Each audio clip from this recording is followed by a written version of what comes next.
But we start off this week here, of course, at Spelljammer Academy. You are going through your orientation.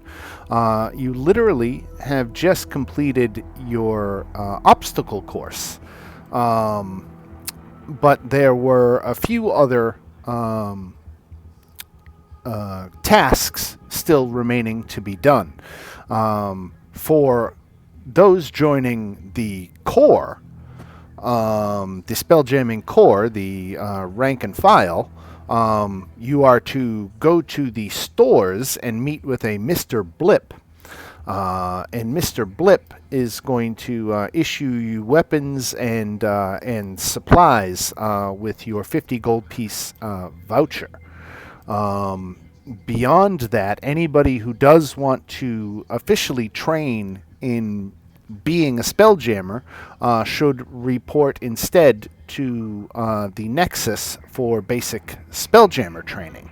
I will be very upfront with you right now.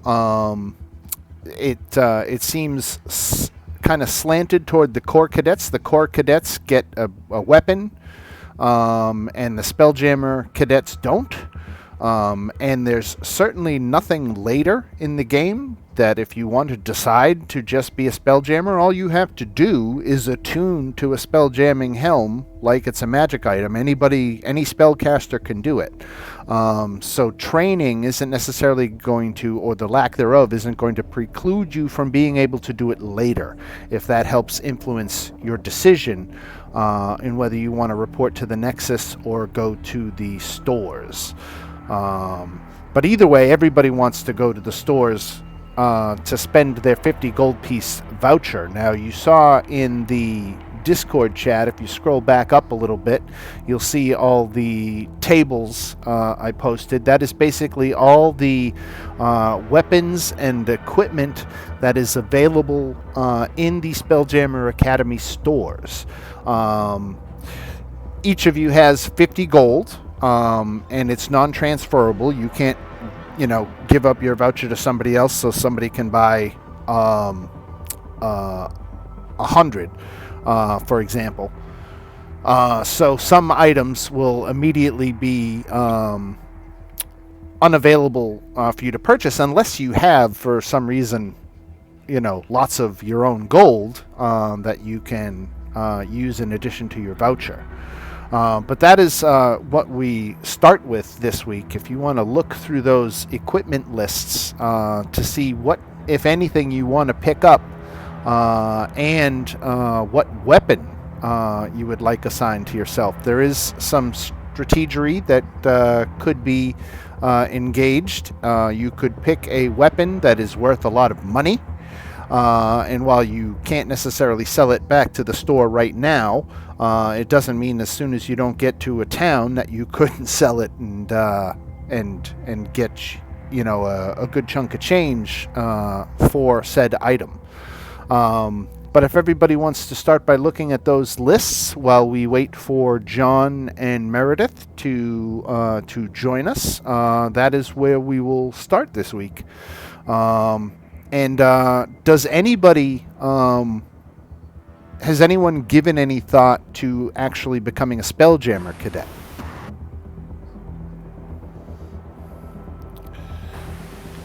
I'm taking the pistol. Yeah, I'm taking the firearm. Like the musket? Randar? Joe, you taking the musket or the pistol? Musket? Musket. What about you, Alex? I'm taking the pistol. Pistol? Yeah.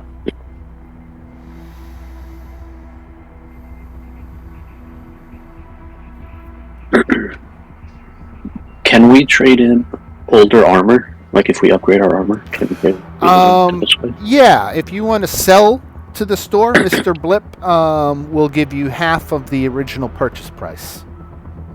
Okay. Yeah, I was just about to ask. So from my starting equipment, do I have to buy a weapon, or can I use something, or can I buy something else? You can. Because I, from my starting equipment, technically have like a dagger or two on me. Right. So Right. You can. You get a weapon for free in addition to your voucher, but you can spend the voucher on a weapon or absolutely anything. okay. Yeah, I definitely really like that poisoner's kit, which is why I was asking, because it's the whole 50G, so I'm like, Right. okay, so I guess weapon, that's a, Or as Dan said, you could always grab the musket that's worth 500 and sell it back to a different store later. yeah, what kind of weapon is a musket? Is it, it's martial, or is it It's something? martial. It's martial. martial. Right. And Yeah, I couldn't and even very use few it. people have proficiency with it. It doesn't mean you can't use it. You can totally use it. You just don't get to add your proficiency bonus to the attack roll, which I think at this point is only a +2. Okay. So it's not the end of the world. And considering a musket does like 1d12 damage, I think, and has a pretty good range, that's not a bad trade-off, even to use it without being proficient in it. Okay. I wasn't okay. So that was my question on guns, because I know you mentioned. I think I'm gonna go with a. Pistol. You know, I'm gonna go with a pistol, just because I feel like the musket's gonna be too big for my Faya to carry around, so she'll take a little pistol. And then to answer your question, I cannot join the Spelljammer section yet, but once I get to level 3, I believe I can take certain archetypes that will let me cast magic. I might consider it then, depending on what archetype I go with. Gotcha. Because I'm debating between 2 right now. So I'll see which is better, depending on how things progress. All right. Okay, here's a question I have. If you don't take the Spelljammer Academy training, is there any kind of disadvantage if you do become engaged with the helm? No, frankly, there's no penalty. Okay, just checking. Right. It's not like spell jamming involves making checks or anything like that, because once you attune to the spell jamming helm, you just naturally are able to make the ship move by an act of will. They say it gives you a sensation akin to a pins and needles feeling on a limb. Here, well, let me go ahead and read exactly what it says. Using a spelljamming helm to move a ship produces a feeling in the spelljammer similar to moving a limb that has fallen asleep. A pins and needles sensation, though not as painful as its analog.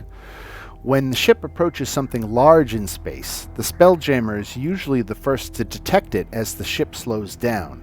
An experienced spelljammer can often sense what caused the ship to slow down a few moments before it can be seen. An asteroid just feels different from a space galleon or a pod of Kindori, for example.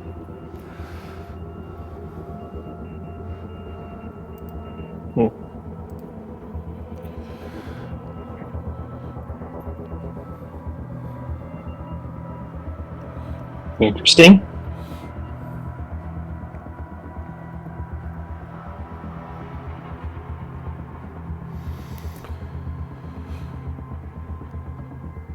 So is anybody still making up their mind with what they want to do with their decisions here, or are we all set and can move on?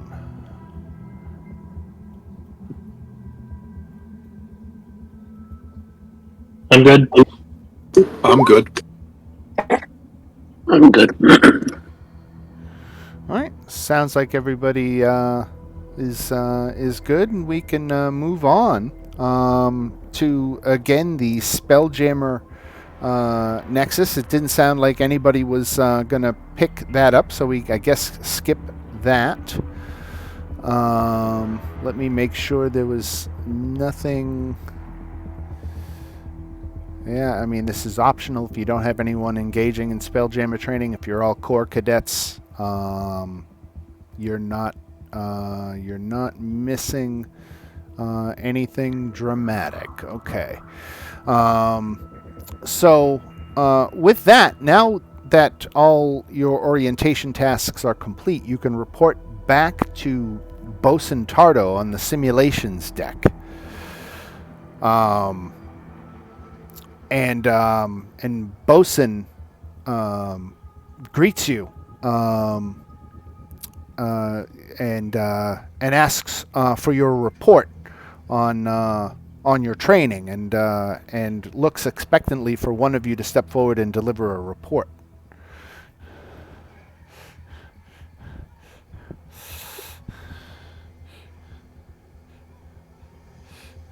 Exocrix just slightly melts a little bit, like, no, not me.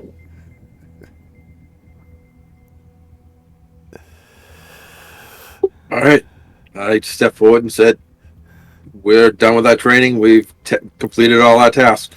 I heard you in particular had some difficulty with the obstacle course. Yeah, I bounced a little better than I should. We'll have to work on that training. Get you in tip-top fighting shape. Okay. So after hearing your report, Bosun Tardo informs you that there is one last task that you must perform before you're dismissed for lunch. A spelljamming trader has delivered a fresh shipment of supplies to the Academy, including a crate addressed to the Academy head, Mert the Merciless, also known as the Old Wolf. Tardo gives each of you a gold security helmet and orders you to deliver the crate to Mert's room in the bridge quarters. She explains that the Old Wolf was up late entertaining visiting dignitaries from the Rock of Brawl and is feeling more than a little worse for wear this morning. As such, you should keep the noise to a respectable level. The crate is 2 foot on a side and bears a large label that reads "For Mert," and it weighs roughly 100 pounds. Now, one strong character can carry this awkwardly, or 2 characters can share it easily.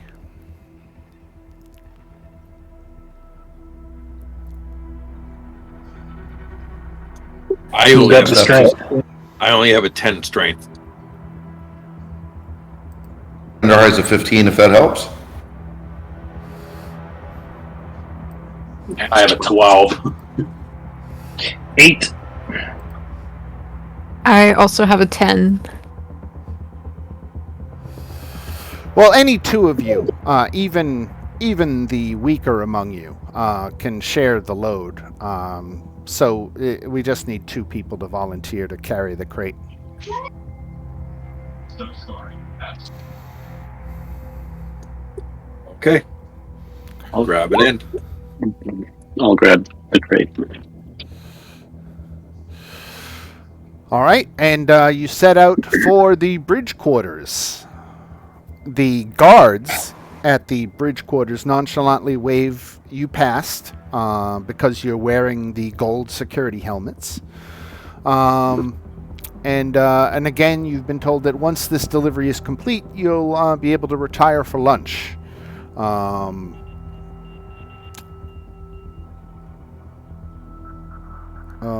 Oops. Wrong part 3. Let's get the right part 3 open. And let's... I think I've already done all this. I have. Because I was a good boy and did my homework this week. Let's move you guys over. Okay, Mert's quarters are sumptuously decorated with velvet curtains, gold fittings, and oak panels.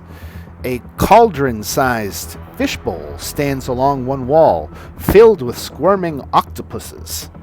On the opposite wall, a table bears a topographic map of the Sword Coast. Nearer the door, A walk-in wardrobe stands partially open, golden light spilling from within.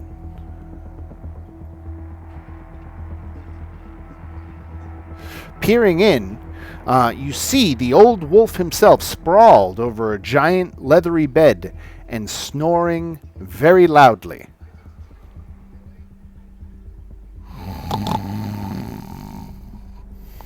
That looks tempting.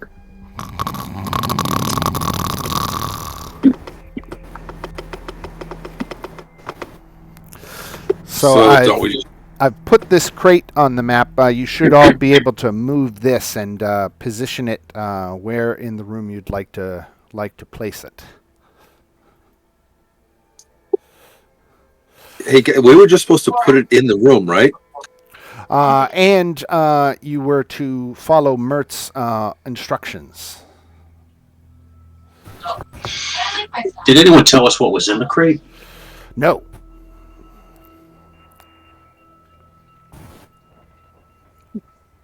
So you guys want to do this nicely or kind of abruptly? I mean, he's the head guy in charge, so I would try and do it nicely first. So not running over and dropping the crate on the bed type thing? Isn't there a second wolf on the bed? Stay breaky.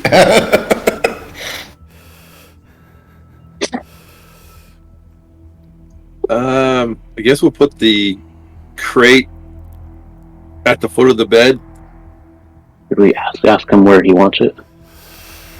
Well, we have to go over there anyways to ask him, and while I'm carrying it over with whoever else, one of you other guys got to go ask him where he wants it. By Ilmater's buttocks, my head is exploding. If you've come to drop off that thing, just put it on the rug there and open it as quietly as ye can. Let me die in peace. I will go over and try and open it. Can I make like a stealth check to see if I'm quiet enough for him? Sure. Or a sleight of hand check?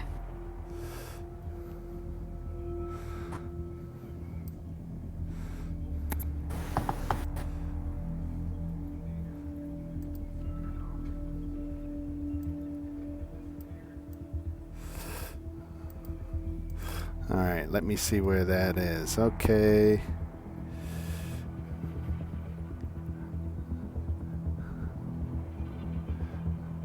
I did not see a roll.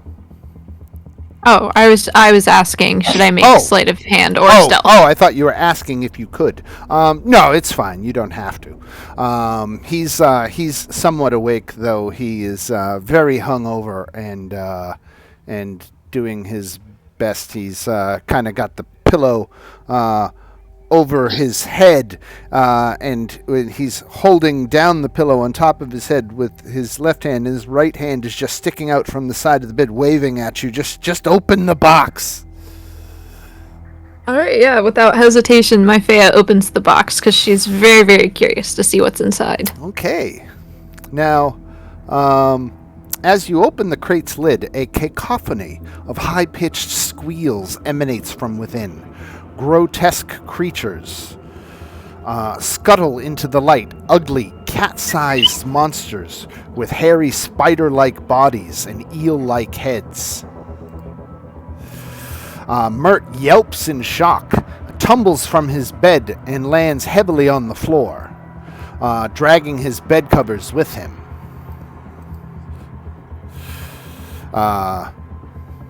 Let's see, do I have... I don't have any artwork of what these things look like, but again, they're little cat-sized monsters with spider-like bodies and eel-like heads.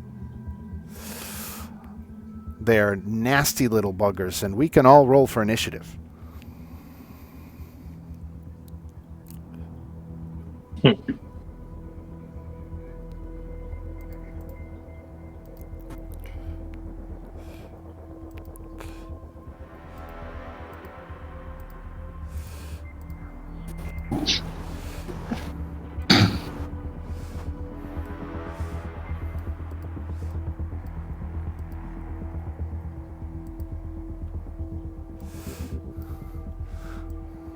All right, So we've got all these Neogi hatchlings.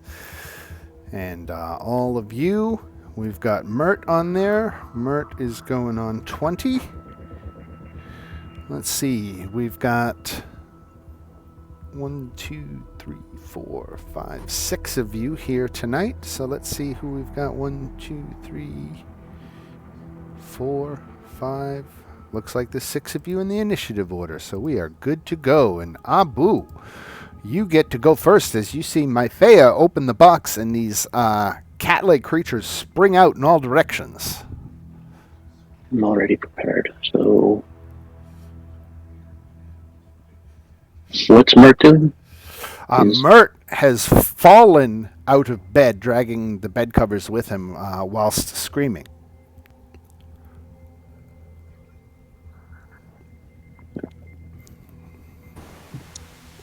Is this a map on the table right here? Yes, so let me tell you a little bit about that map, because as you get close to it, I should have told you about it, that when you move within 5 feet of the table, a mock battle between giants and dragons starts playing out on the topographical map, complete with little catapults and things. Oh, it's a magic. Is it like a magical battle map or a game? It looks to be, like more like a game. Okay. It's not like battle plan. It could have something like that, but it seems to be animated and self-running, so it's unclear what its exact purpose is. But can we steal it? The little forces on the table are all attacking each other.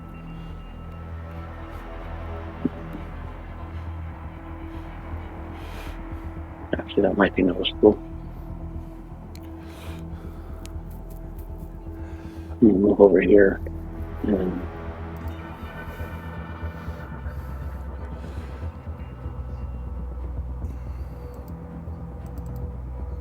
hit the one closest to me.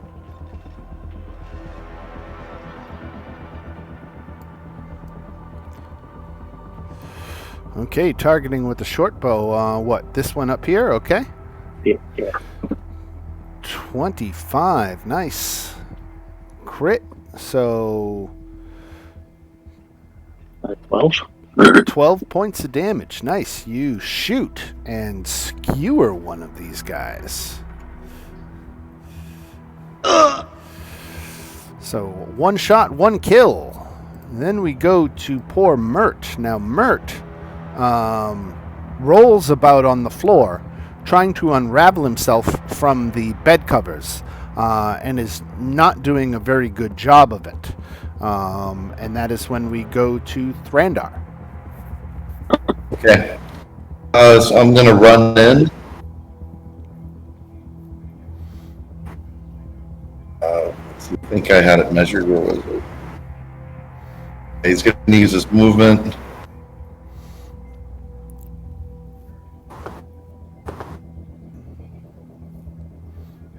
What's a 15-foot cube look like? It is 3 squares by 3 squares.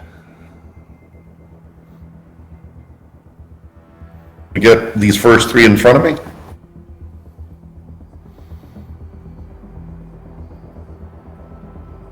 What's the spell? I'm sorry, Thunderwave. Thunderwave?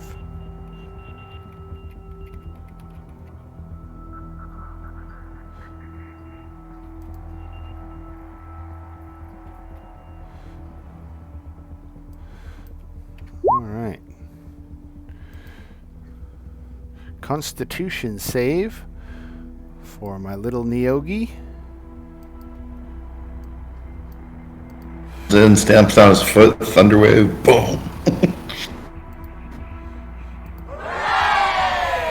Okay, so 1 failed and takes 11 damage. And then 2 succeed and take 5.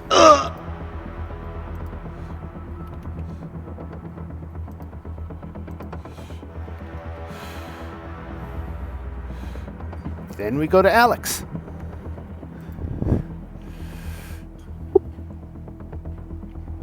Are we really supposed to be killing these things? Is my only wonder. Mert seemed to be very Was it like- displeased at their appearance. It was more like an oh fuck, not like an oh shit yell. Right. Something like that.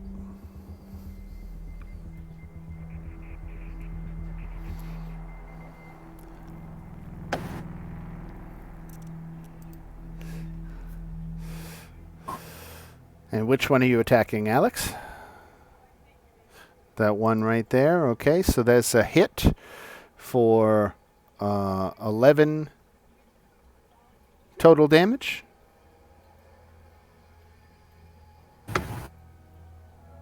That's 11 damage. Yes. Why isn't that not doing the second person?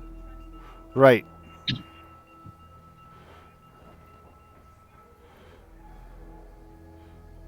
It was Yeah. supposed to be a D8 for a second.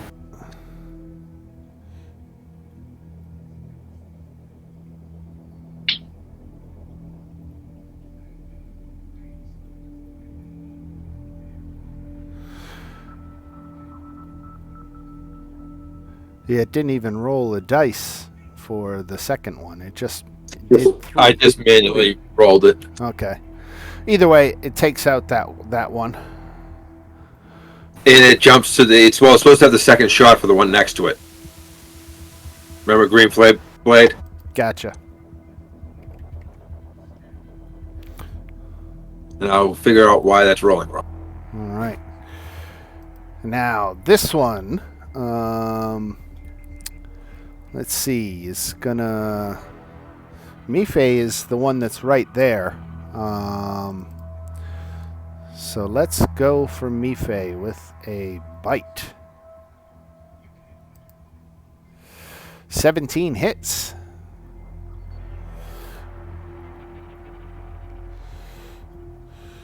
And how come it didn't roll damage? Let me, it says don't roll damage. Always roll advantage toggle, whisper toggle, auto roll damage, and crit. There we go. Alright, so 17 hit. I'm just doing this for the damage. So it looks like it's 5 piercing and 1 poison. Yay, I love that. Dan? Yep. I was wrong. It's 3 points of damage. It's my they do it different with an autos for it's my spell casting bonus. Oh, okay. So instead of 8, it's 3. Alright, let me fix that. Alright, so that is 6 points of damage to my Fea and a Constitution save, if you please. Okay, so you are not poisoned. This one here is going to attack and hit my Fea for another 3 and another Constitution save. I don't even have to make it. Okay. And a death save for my Fea. Alright, so there's 1 success. This hatchling here is out of the fight. This hatchling is out of the fight. And we go to Exelgrix. Alright. I'm gonna send 3 magic missiles in the way of the 3 that are injured. Alright. So, top left and then right. Top. Left. Right. Boom, boom, boom. Alright. 3 shots, 2 kills. Not bad odds. And we go to this guy. Now this guy scurries up over my Fea's body and is going to try to attack Alex. 12 ain't going to do it. 16 is my armor class. All right. This one is going to take a stab at it. He's not going to do much better. In fact, he does worse. And that's where we go to Ericira, excuse me. Okay, let's see. I am going to.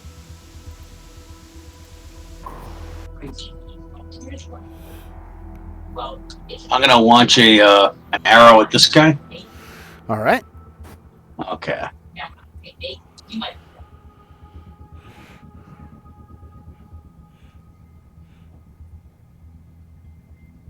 Nice shot. He's only got 1 hit point left, so you take him out.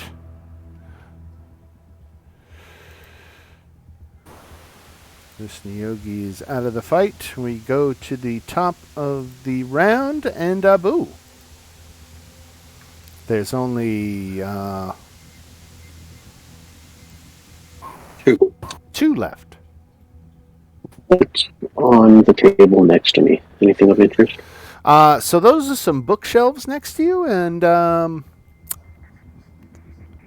just a standard collection mix of fiction, nonfiction. Okay, nothing that would look of interest to me. No. Alright. That's disappointing. I guess I'll take out this last one, or 12 hits for 12 damage.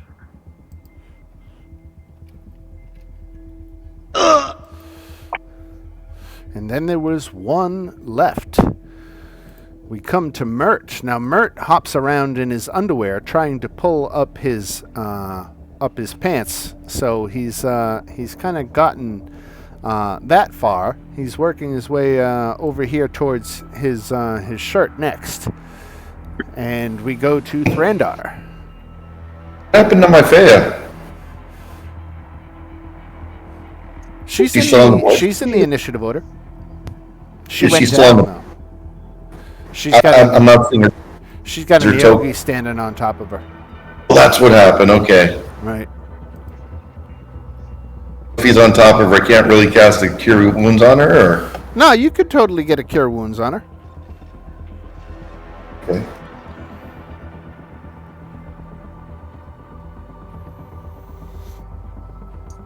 You heal, I'll try to kill.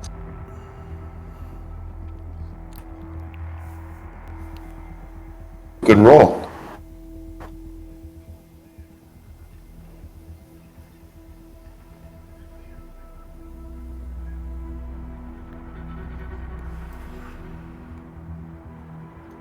Yeah, that is a nice roll. Here, I'll move the Neogi hatchling off so my Faya can access her token. And that puts her back up to full hit points.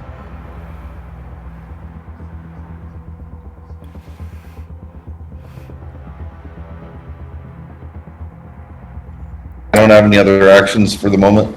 All right, Alex.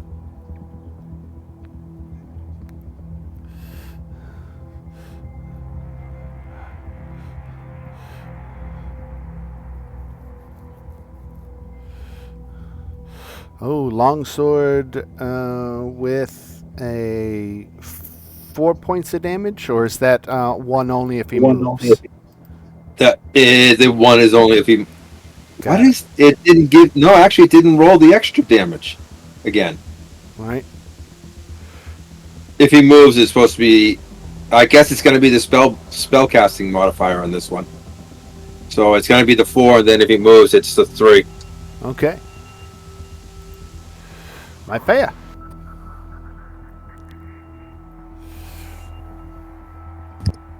All right, thank you again for the healing. Sorry, I was dealing with something. Okay, so I'm gonna spend half my movement to get back up, and then this last one is right here in front of me. So, Yes. yeah, I'm just going for a very quick and efficient stab at it. Dagger strike. You strike down with your dagger and pin it to the floor. So congratulations, you've dealt with the 8 Neogi hatchlings that burst forth from the box. Now, Mert, for his part, continues rushing around the room for his belt and rapier, but his breeches slip down en route, sending him sprawling.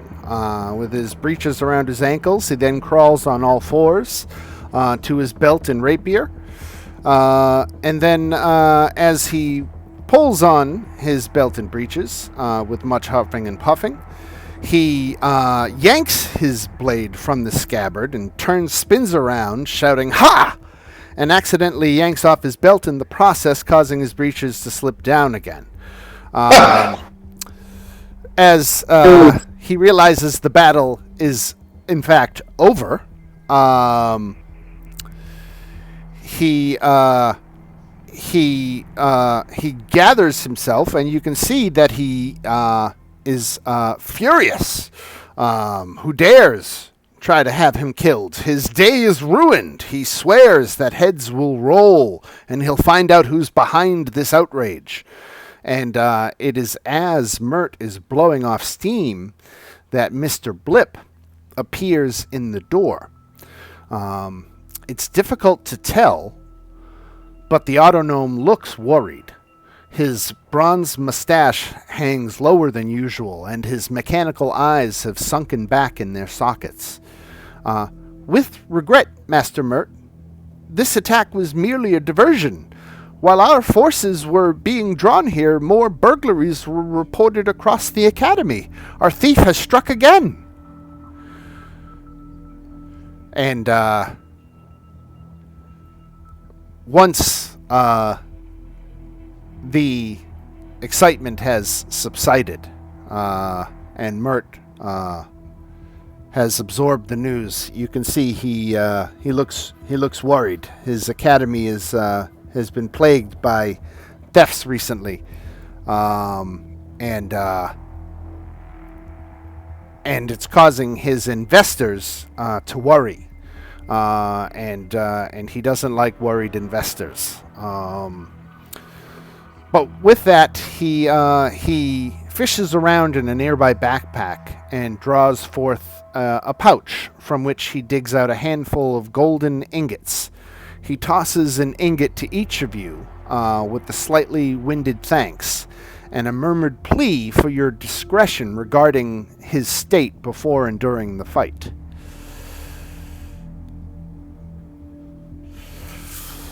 So with that, you are dismissed to your quarters. The gold security helmets in your possession must be returned to the guards before leaving. And you can now rest and recuperate before the next stage of your training. At this point, you are free to go up to level 2. This counts as a long rest? Yes.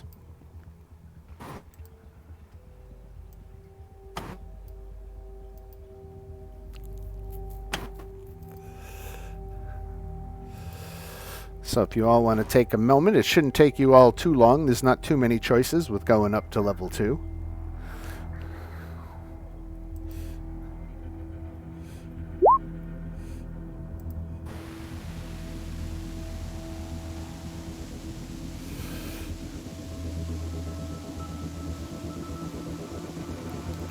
Are we long resting or not? Yes, long resting. Okay. I get some infusions. I get nothing. I get channel divinity.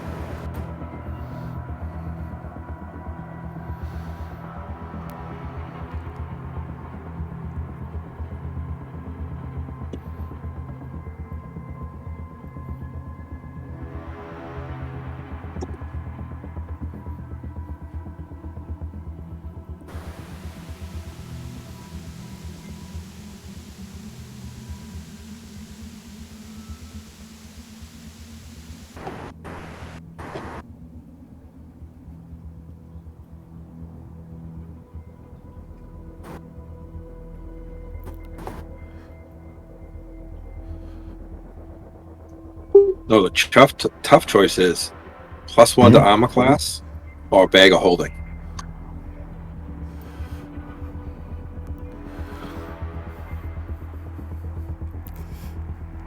How do we get a bag of holding? Part of being the artist for. Ah,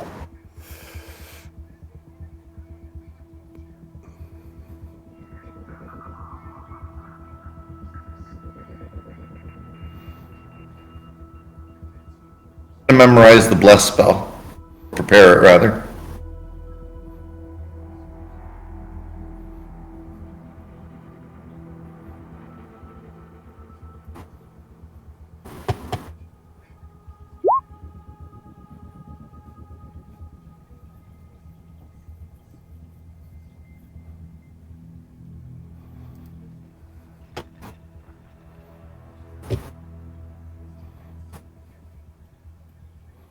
Yeah, the Artificer is a fun class to play.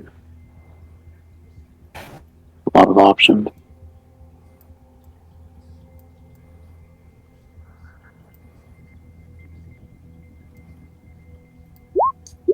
All right, I want armor class and pet.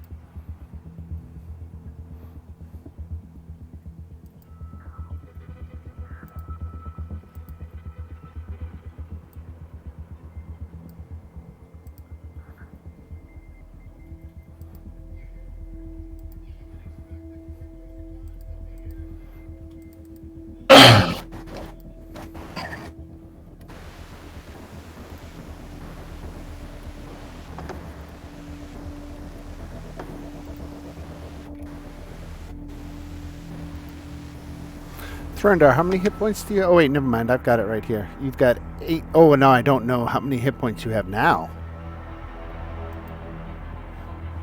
Not since you've gone up to level 2. What do you got? That was Thrandar. I'm sorry. What was the question? Hit points? Hit points. When he leveled up, he has 19 now. 19 now. I should update that. My apologies. No, I was setting up another map and I dropped your token and it was busted again, so I had to reset it up again. But I think I've got it fixed now. Oh wait, and you are, I gotta do the light too, right? Right. You are carrying a torch. Was it a light cantrip? Yes. All right.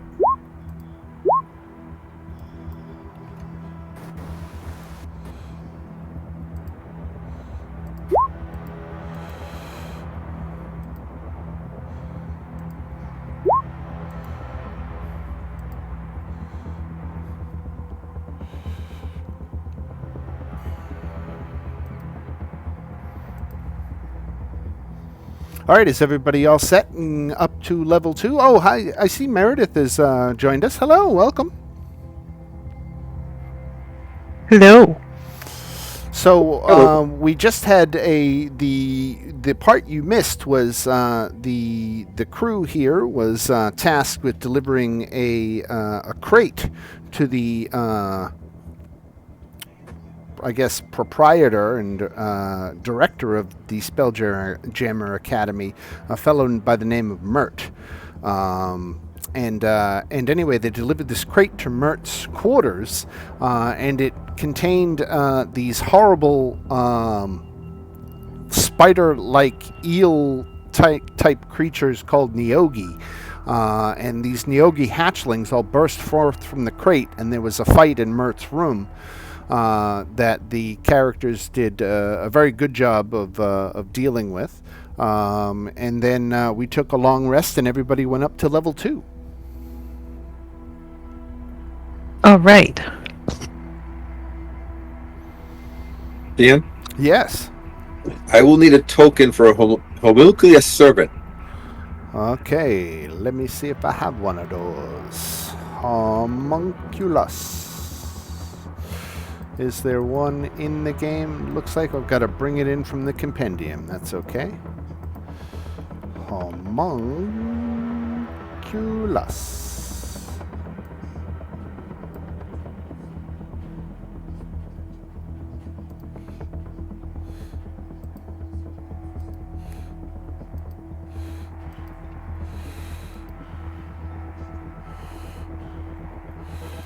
And that's Alex's homunculus. Yes.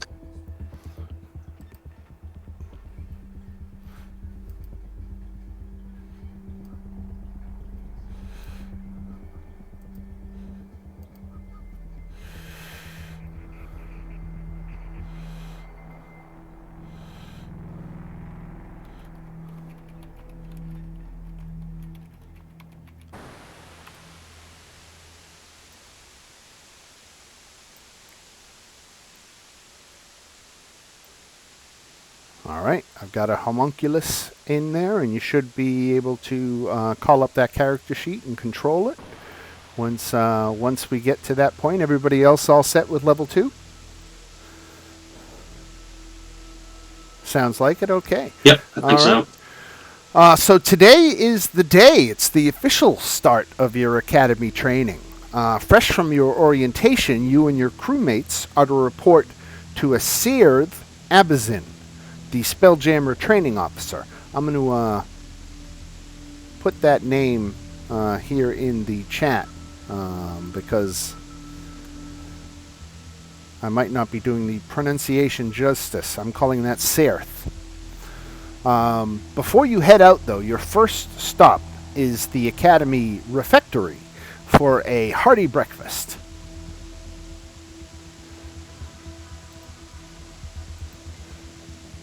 Right now, we're all in red uniforms, right?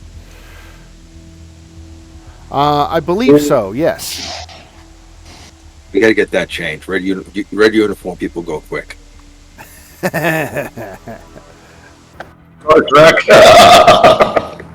Classic. Now, found on the cadet quarters level, the refectory is a large communal dining hall with a patio. The room is well lit by a dozen blue glowing orbs attached by bronze-colored rods to the ceiling. An L-shaped counter to the northwest is covered with small tools, contraptions, and alchemical tubes and containers. Behind the counter, a door bears a sign that reads "Staff Only." When you arrive, there is a stocky GIF named Petty Officer Winston Rybeck. He is behind the counter doing what he does best, preparing meals for the Academy's hungry cadets. As you arrive, the refectory holds a dozen other cadets, all lined up before the counter or seated at tables. Each of you who joins the line receives a bowl containing a smoky concoction of deep-fried meat or beans, your choice, held together with a sticky starch. Though the galley cook has never given his signature dish a name, most of the cadets have resorted to calling it gunpowder chowder. Now, in addition to the characters, another group of cadets are receiving their first training assignment today. There's talk that the training officers might combine the two groups to create a competitive training exercise on the Academy's simulations deck.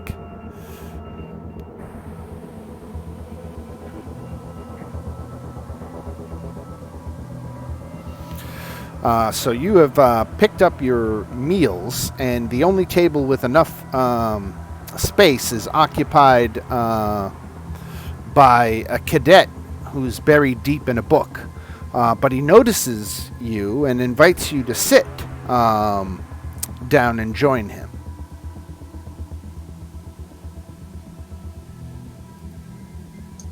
Sure.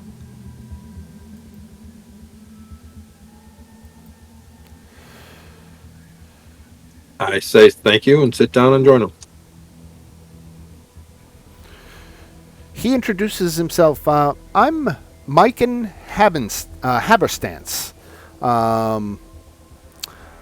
I'm new here at the Academy, and I have to admit I'm a little anxious about the upcoming training exercise. I'm not sure I have what it takes to be a recruit. Hey, you'll fall down. Just get back up. Trust me, I know. Why don't you make a persuasion check there, Alex?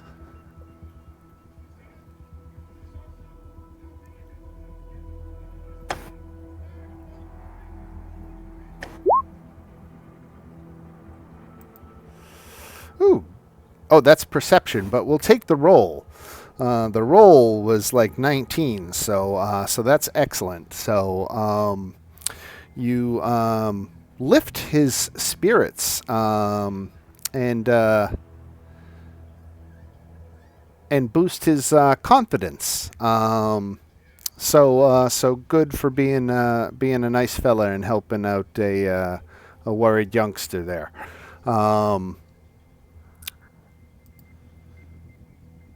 Any interaction you want to have with Mikan other than offering vague words of encouragement? What So do you I know asked- about the training exercise? Let's see. And how bad can it be, right? Right?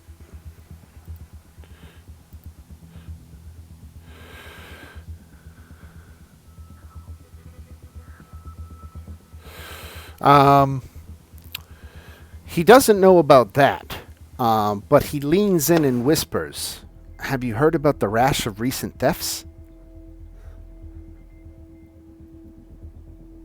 No, I have not. What do you know of these steps? Many of them appear to be targeting instructors. The thieves have yet to be identified or caught. But in addition to realm space charts going missing, one of the thefts saw Petty Officer Ryback's quarters robbed of a custom pistol. He's pissed about it. Don't mention it to him, or he'll loudly voice his frustration and won't shut up about it.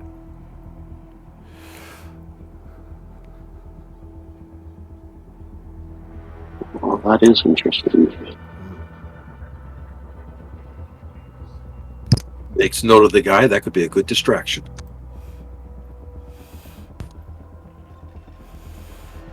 Okay. Can I just ask, is there any kind of, like, do you know if there's any kind of pattern to these thefts?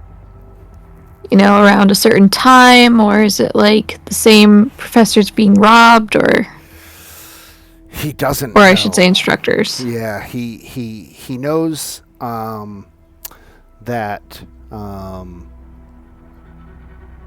only knows about for certain because everyone's being very tight-lipped about it all. The only thing he knows for certain is that one of the items stolen was a map of realm space, which is the name of the space system you're in. You're in the Forgotten Realms, and their wild space is collectively referred to as realm space. So that was one of the maps that was stolen, and then this pistol he knows about because Petty Officer Ryback will loudly complain about it if given the opportunity to do so. But he can't say for certain about anything else that was taken. Map of realm space? What is that? Just what it is. You know what? I might even have. Hold on a second. Would it be like the map that was in the other guy's office? Let me search for it.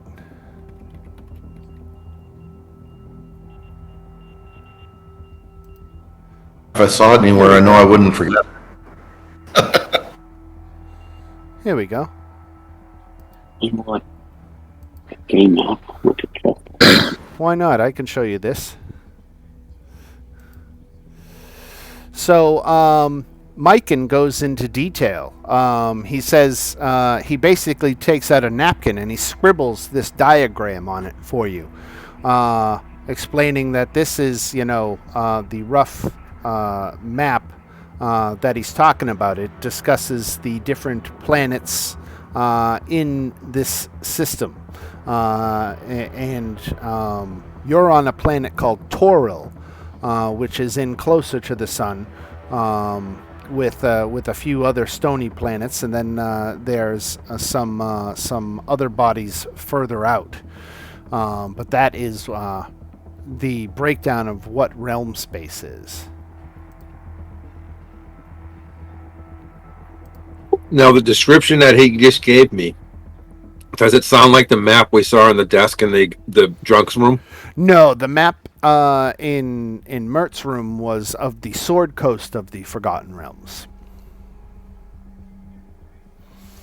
Okay. And the battle being played out was one between, I think it was elves and giants. Sounds right. I just didn't. I thought maybe he was getting drunk and didn't realize he was going out and stealing crap. Right.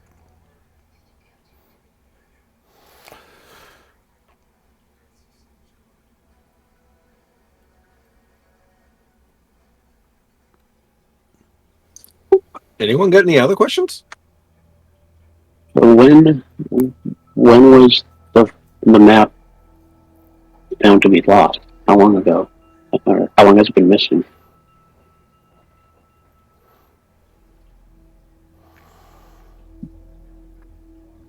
It's just been a few days.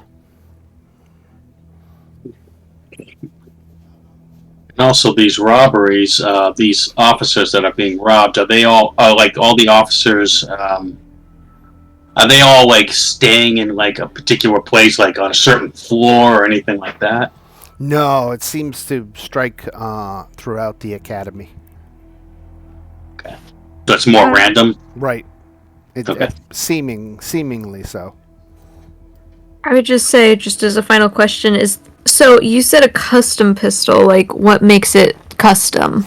It had apparently a pearl grip handle. Okay, so it's just fancy. Okay. Right. Don't we know something about that petty officer? Didn't we see him do something? There was a hobgoblin officer up on the sky dock that you saw exchange a coin for something covert that he slipped into his pocket. But that was a different guy? It was a different guy. That was a hobgoblin that you saw. Okay. His name was Gull. Okay. Never mind. Right. Good recall, though. Wait, are these officers being robbed or being killed? Robbed. Oh, okay. Right. I thought there was teachers or officers being killed. But I guess not. So, after breakfast, you travel to the main hall of the simulation deck and arrive at the same time as another team of cadets. All of you gathering in the main hall where today's training officers, Sereth Abzin and Bosun Tardo, stand waiting. A few members of the other squad murmur excitedly, but a glare from Bosun Tardo as she chews her cigar quiets them. Sereth scans the congregation with silver eyes. I have a handout for Sereth as well. Let me give you this one.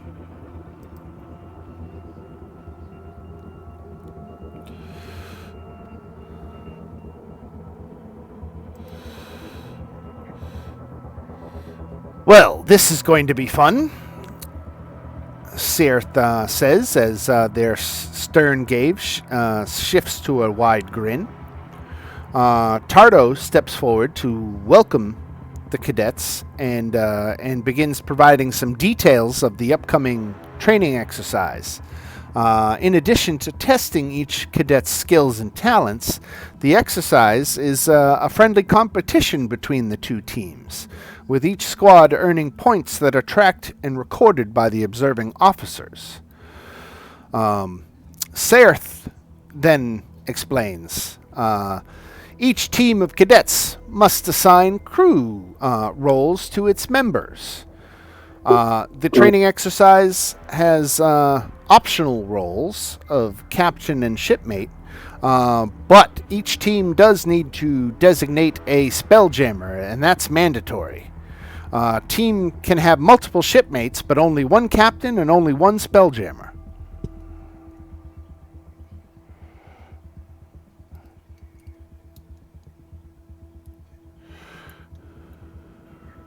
What stat is Spelljamming driven off of? Anyone know? Well, here, let me No. give you a little screenshot. I'm going to put this in the Discord chat.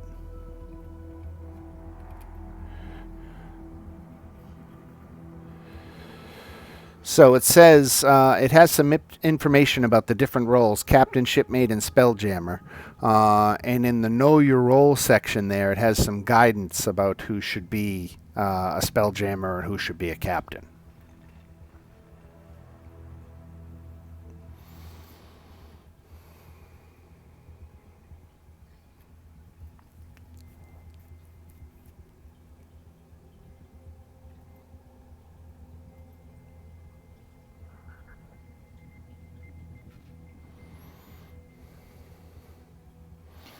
So anybody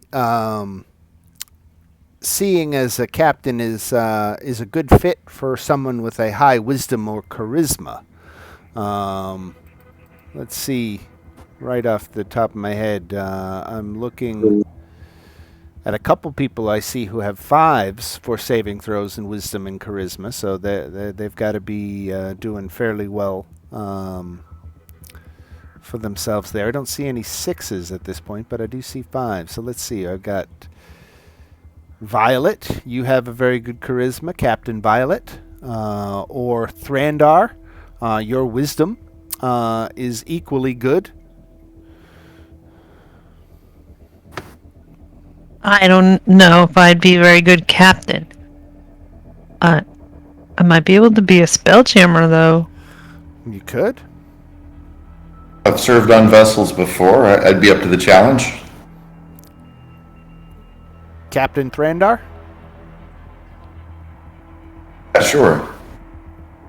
And then we'll have Violet be the Spelljammer, and everyone else will fall into the shipmate role. Sounds good. All right. Yeah, So it'll be the crew. After a long pull on her cigar, Tardo surveys the assembled crews. Each crew is to navigate their ship through a debris field on the outskirts of Koliar, a sodding big gas giant. There, you're to salvage the captain's logbook from the wreckage of an abandoned ship, then return to your starting point with your own ship intact. Tardo levels a steely eye and says with a glare, "Intact, not first. Get the mission done well, not quick." Now, with that, everyone starts milling about, and Myken goes out of his way to find his way over to you, and particularly you, Alex, and thanks you again for your kind words of encouragement earlier and wishes you all good luck. It is then that both teams head toward the simulation chambers where their training will take place. Each simulation chamber is a broad circular space with a domed ceiling. Its stone walls carved with arcane runes that fill the area with bright light. Each chamber is equipped with a training version of a spelljamming helm and creates a complex illusion designed to test cadets' speed, skill, and ability to work together in a crisis. Saerth accompanies you into the simulation chamber, where Mr. Blip, the Academy's autonome quartermaster, is preparing the physical aspects of the simulation. Mr. Blip hurries over when he sees you enter, his eyes shifting to a green color as he greets you.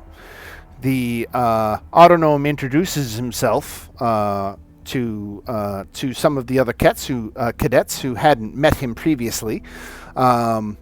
And his eyes shift to a bright blue as he hurries over to a table set with magical gear and mysterious devices that are unrecognizable to you, before reporting that everything is in fact ready to go.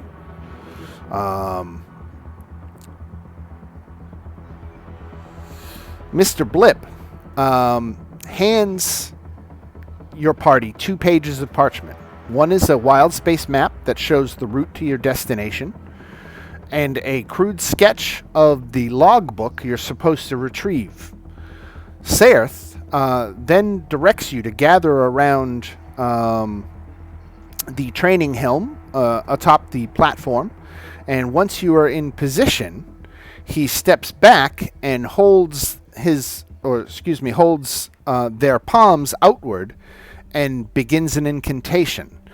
The sigils scrawled along the walls and floors glow brightly, intensifying as the training officer weaves their powerful illusion. "Good luck, cadets," Serth says, "and don't be afraid. Though these illusions are realistic, thanks to my arcane prowess, they are just illusions." Now blue and white lines form around you, etching the shape of a ship deck around the platform upon which you stand. The room then melts away amid an explosion of colors, textures, and sounds that place you on the deck of a ship that is shaped like a gigantic hammerhead shark. The ship is situated in the skydock atop Spelljammer Academy. Scudding clouds fill the sky above you.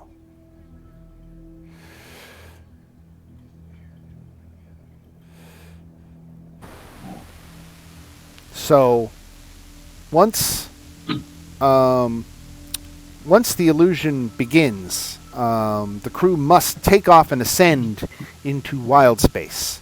This is going to require our Spelljammer to succeed on a DC 13 ability check using your spellcasting ability.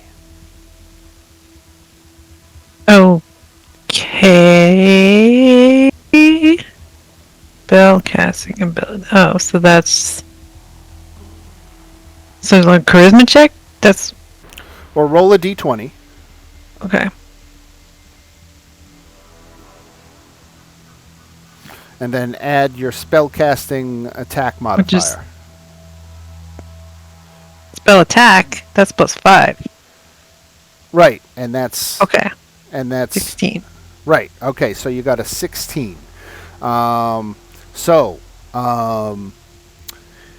You use the spell jamming helm to propel the ship skyward. Who said you needed training, right? I'm so good at this. Succeed on the first try, and it counts towards your group score in the training exercise. Made it again. Plotting a course on the first attempt earned you a point. Now, the island of Nimbrel, where Spelljammer Academy is situated, disappears quickly beneath your ship, which passes through clouds until the spectacular void of wild space comes into view. Now, during your simulated journey, you have to overcome several challenges. The challenge will be resolved by having each character make an ability check, and half or more of you have to succeed.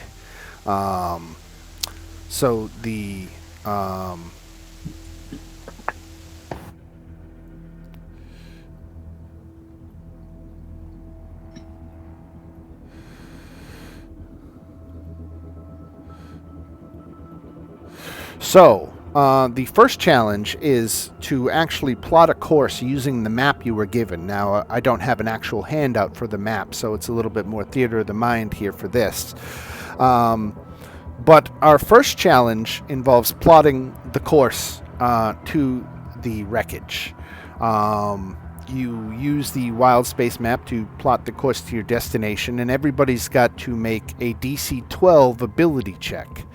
Now, the captain can make either a survival or a persuasion check, so let's start with that.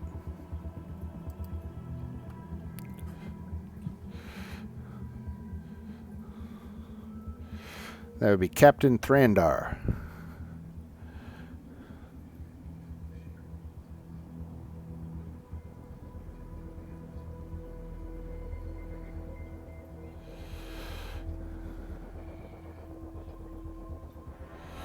You with us, Joe? There it is. Ooh, survival. Ooh. You are muted, by the way. Roll. Right. Okay, so not so much from the captain. What about our Spelljammer? Let's have our Spelljammer make either an investigation or a survival check. Oh. I Can't do persuasion? Nope. Oh, bummer. Okay. Ooh. Okay. So the officers are letting you down. It's time for the men who really get this stuff done. The men and women of the shipmates. You get to make either athletics or acrobatics checks.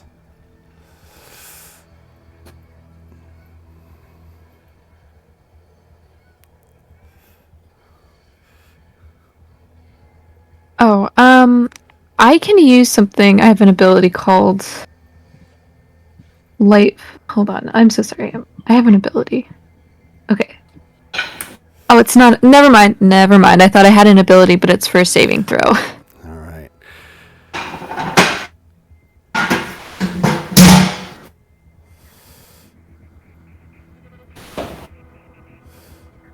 Let's see. Do we have how many people? Do we have 6 or do we have 7? We have 7, right? Yeah, we have 7. Yep. So who am I missing? 1, 2, 3, 4, 5, 6. Oh, I think you're missing me. Ah, yes. Either What checks? athletics or acrobatics. Exelgrix. Okay. Okay, so that is a failure. Everybody, you guys failed at plotting a course. So the way these challenges work is basically about getting it on your first attempt. Any follow-up attempt succeeds automatically, but it impacts your score. So in this first task, plotting a course, you weren't able to do that successfully.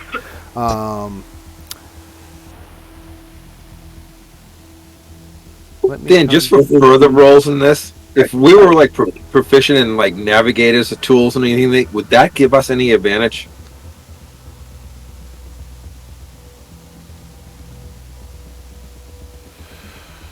I don't think so. No, Okay. I don't think so. But ask again, because I might give you a different answer. All right. So with the first challenge being a failure, you can't see the other team, so you don't know how they're doing at this point. You are separated in the simulated distance of wild space, and so you have no idea how the other team might be doing. But your ship accelerates to spelljamming speed, racing through wild space toward its destination. But after a minute or so in this simulated state, the ship returns to its normal flying speed. A school of giant space eels swims past the ship, and coming into proximity to these things will cause you to drop out of spelljamming speed into what's called your normal flying speed. These eels, as they swim past the ship, discharge bolts of lightning as they zip by, and it starts several fires on the deck. Avoiding the worst of the electrical storm and extinguishing the flames requires each character to make a DC 13 ability check. And once again, we will start with our captain, who can do either survival or persuasion.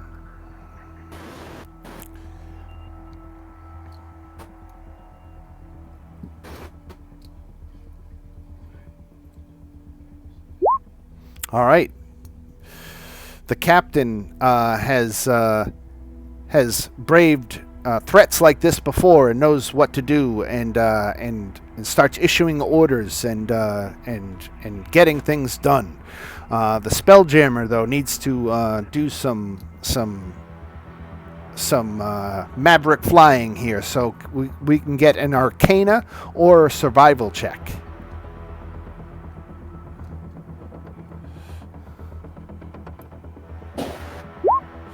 Nice. The Spelljammer getting it done. Now it's up to our shipmates with either athletics or acrobatics.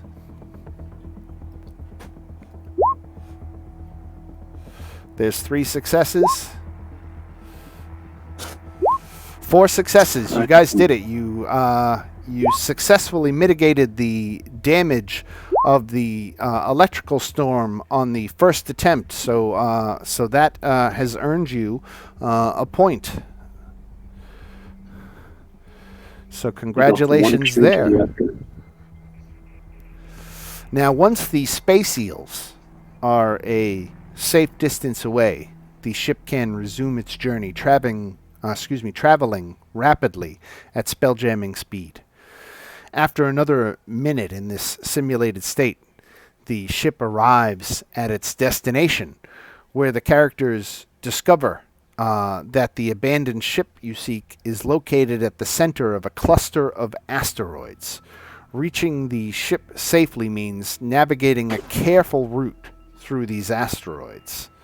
We are going to have another DC 13 ability check. Once again, starting with Captain Thrandar, either to show us how to get it done with survival or to be an inspiring leader with persuasion. That's how it's done.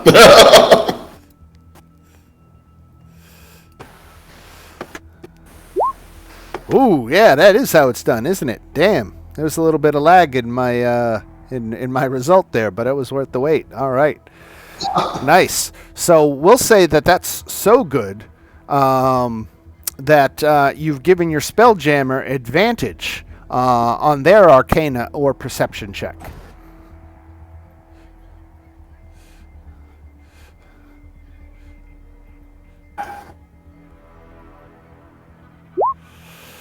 Nice advantage getting it done.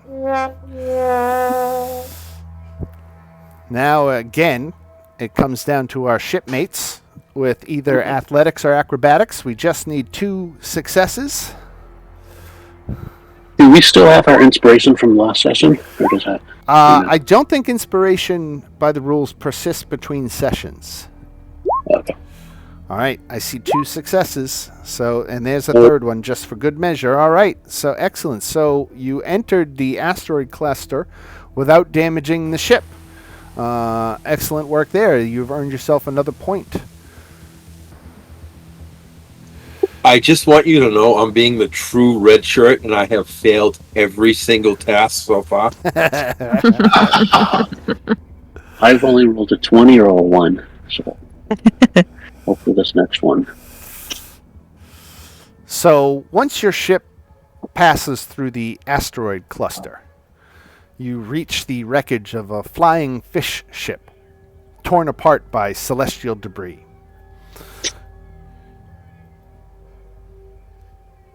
The wreckage is surrounded by a cloud of silvery dust particles that reduce visibility. After pulling alongside the wreck, you begin searching for the logbook.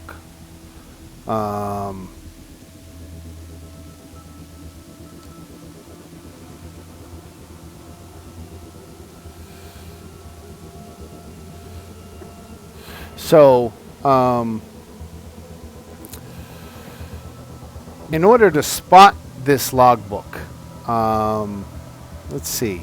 It says it needs a DC 16 perception check. So let's have everyone make a perception check. Oh no.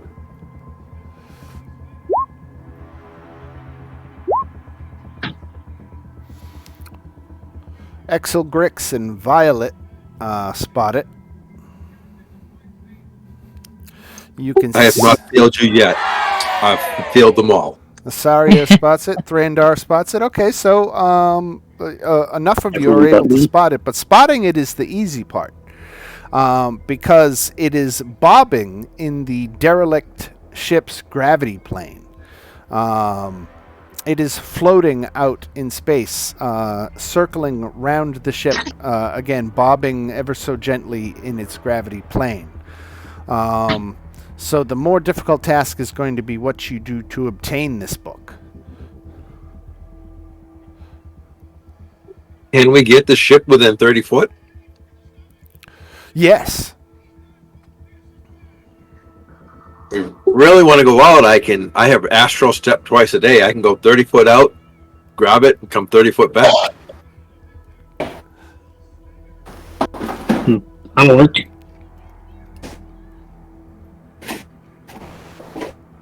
I like this plan. Right with that.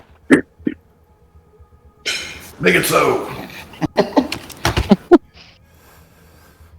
So How do I make up for failing all the rolls? I'll just step out and grab it. all right. So effectively, you teleport out to its location, grab the book, and teleport back. Yeah. All right, that was easy. Now that the logbook is safely on board, you can exit the asteroid cluster. And exiting it goes much the same way as entering it does. We will start with our captain making a wisdom survival or charisma persuasion. Oh, right there. Okay.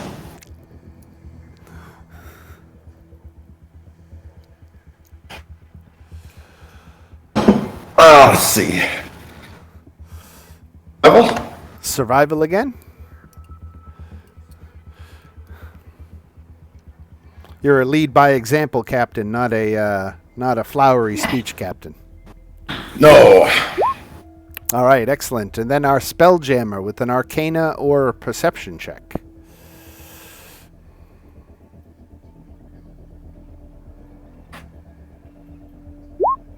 Nice, 2 successes. We just need 2 more. For among our shipmates, either athletics or acrobatics.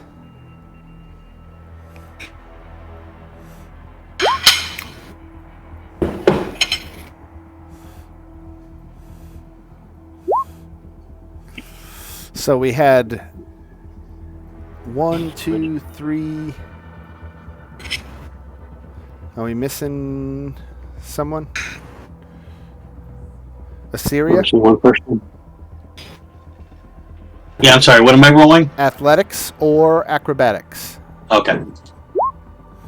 All right, that was the difference. Okay. So you exit the ship or exit the asteroid cluster without damaging the ship. So you are up to 3 points on your assessment. You need 6 or more to pass. So it seems that it all comes down to defeating or outrunning the enemy ship, whatever that is. But let's see where that takes us. As your ship steers clear of the asteroids, another ship appears. Its sleek frame is painted in a wild shade of pink and is designed to resemble an immense squid. Starlight reflects off the ship's hull, illuminating 2 turret-mounted ballistas rotating slowly to face your ship. And the ballistas! All right, let me see here. I saw how many... Okay, one more.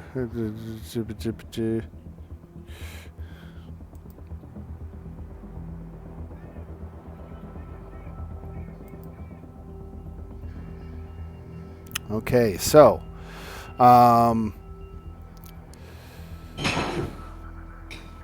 the attacking ship is crewed by Githyanki pirates. They apparently don't. They set their sights on salvaging this derelict and don't take kindly to you jumping their claim. The Githyanki ship immediately moves into attack position, forcing you into battle. Here is some statistics for your Hammerhead ship on this handout here. The ship is equipped with 1 ballista and 2 mangonels, each on a rotating mount. The front of the ship also acts as a devastating ram.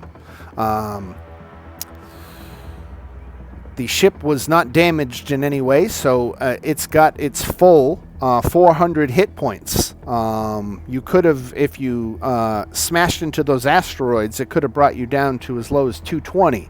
But you managed to keep the ship intact, so you're starting with a full pool of hit points.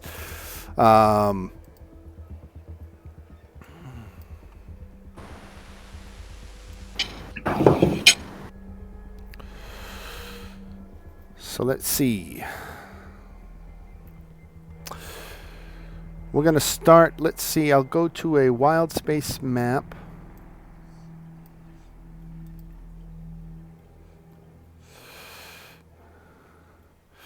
And let's find tokens for a squid ship and a hammerhead.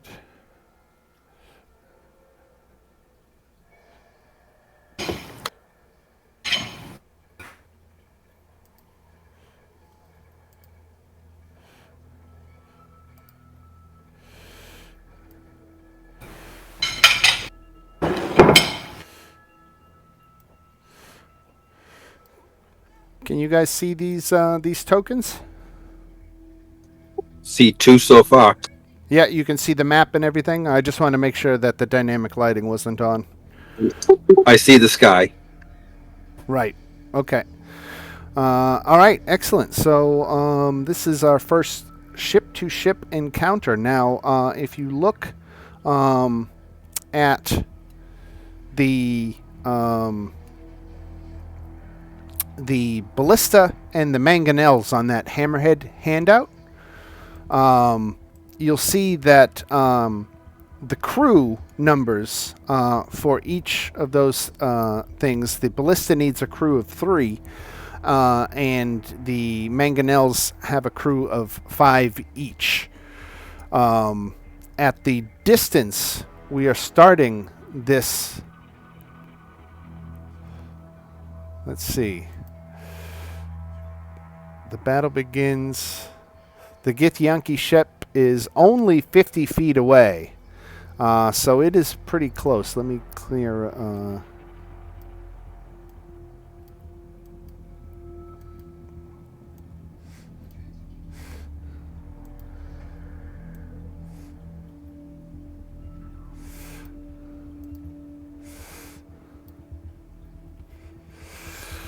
So, the speed of your ship is 35. That's how far the Spelljammer can move it during their action. We're going to do side initiative. So actually, you know what? Let's everybody roll for initiative.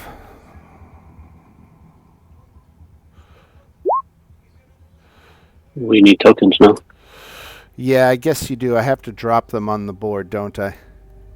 Even if you don't use them right, you need tokens for...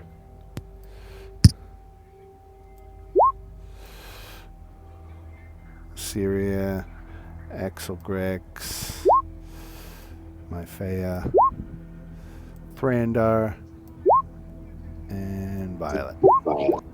Can the servant be any use in this thing? The homunculus? Yes. AKA Scotty.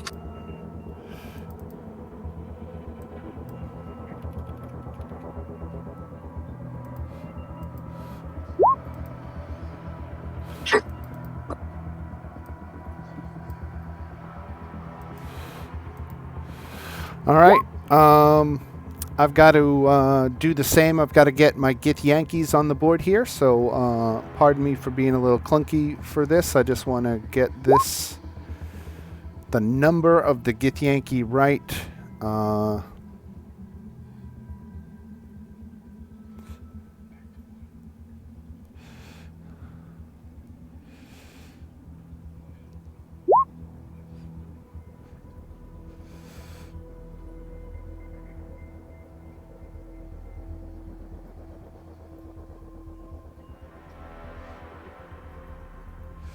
Okay, so it's saying that there's 9 of these guys.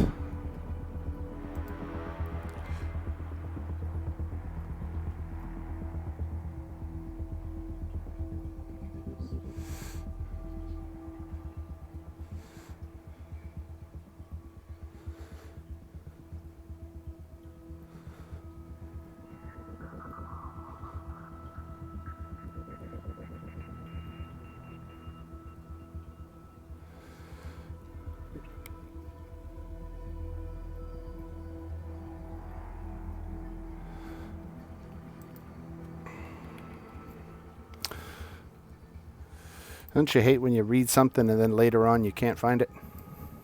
It's like, it's in there somewhere. I do that all the time.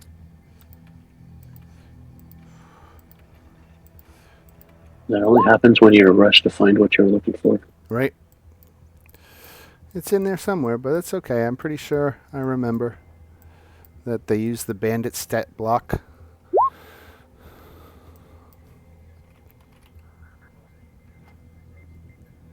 Just give me 1 second here.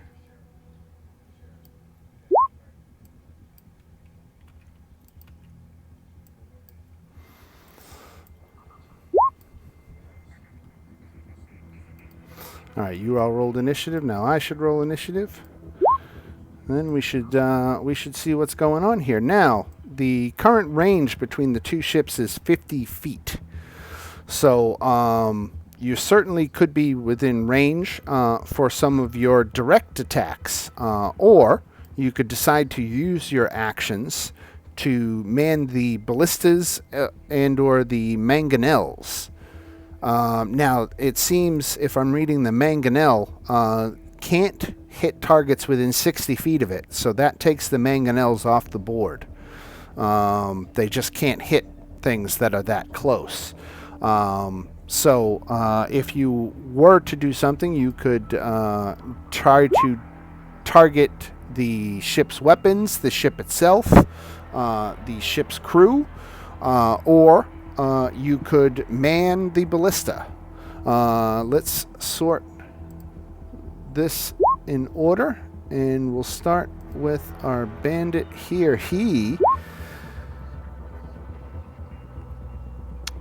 They've got 2 ballistas. Their mangonels are offline as well because they're too close, but they've got 2 ballistas.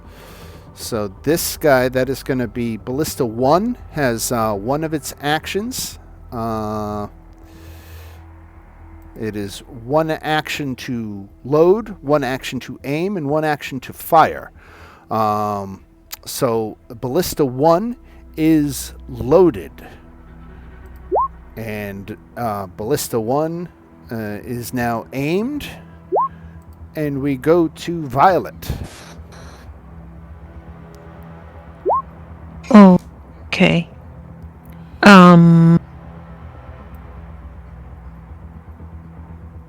I guess I will go load a ballista. Okay. So you're going to load the ballista. That's 1 action toward that. Now we go back to our bandit here, our Githyanki pirate, and he's going to fire Ballista 1. And that is +6 to hit. So let me roll a d20.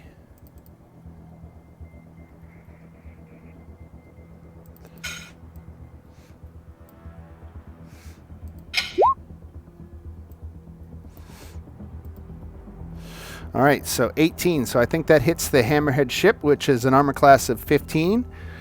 And let's see how much damage it does. It does 3d10 piercing damage. 18 piercing damage with Ballista 1 to your ship. Okay, then we go to Bandit, who starts by loading Ballista 2, and then we go to Erasira.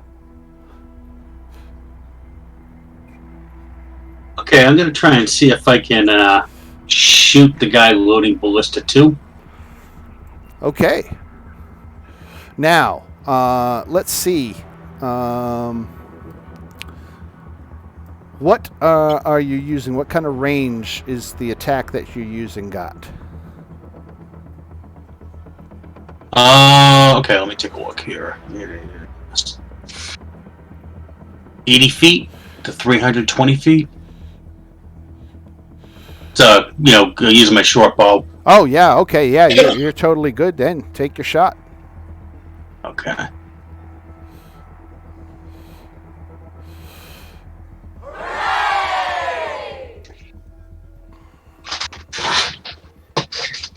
Show me that crit damage. Oh, Okay. Oh, that's right. I've got to. I got to roll that. Okay.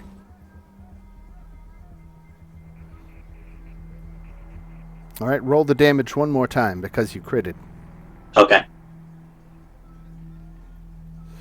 All right, so this guy, you're targeting basically the guy who is going next. The guy who is going to not load. The ballista has been loaded, but then another guy stepped up and he started aiming it, and that's who you targeted.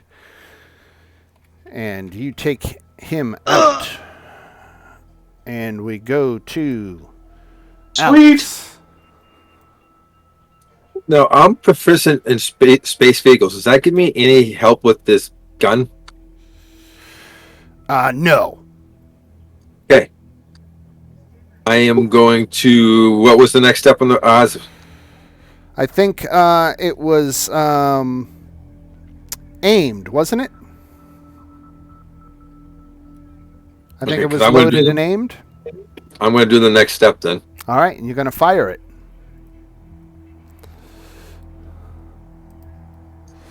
All right. Yep, I'm going to fire it. All right, roll a d20. +6 to hit.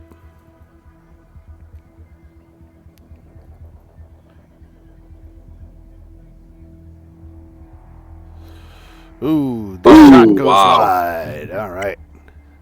And I'm going to, as my bonus action, I'm going to tell Scotty to do the next step when it comes his turn. Right. All right, my Faya.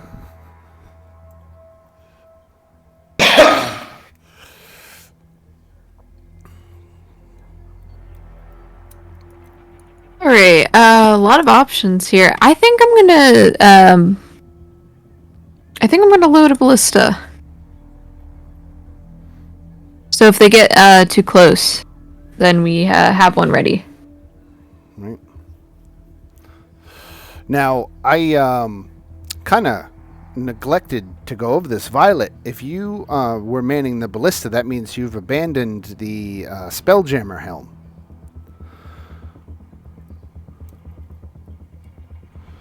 I didn't want to do that. So your ship can't move.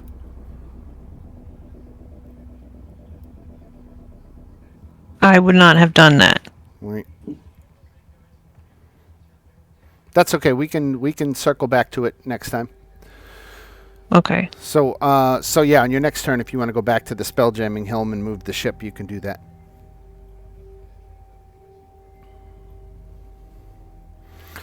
All right. So what was my Faya doing? I was saying I wanted to load up a ballista, so that way we have one ready if somebody else on their turn wants to fire it. All right. So ballista is loaded.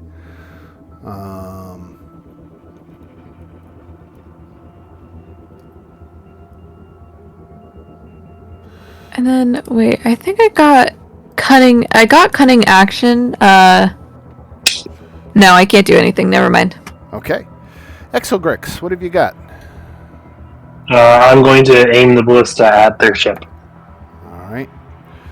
There's 2 actions done. This bandit here.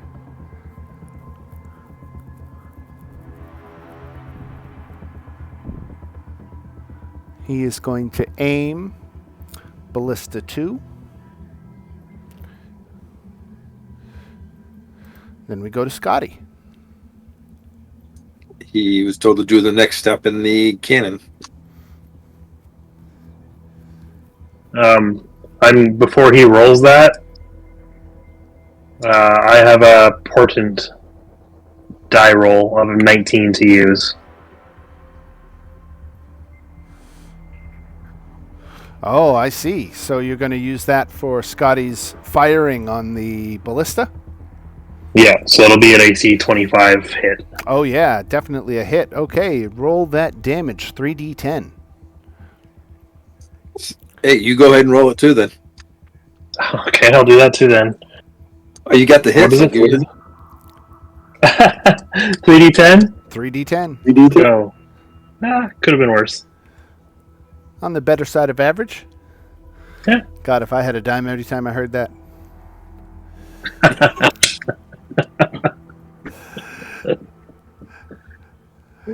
I'm hanging my head in shame. I'm sorry. Yeah, we're not going there. All right. This bandit here, he's got Ballista 2. He's firing, right? Before he does that, oh, never mind. Go ahead. I only have one per turn. Thranдар needs to go. Yeah, I think Thrandar's saying he's not showing up on the tracker. Yeah, I rolled an 11, but I think it's before we had our tokens on the board. Got it.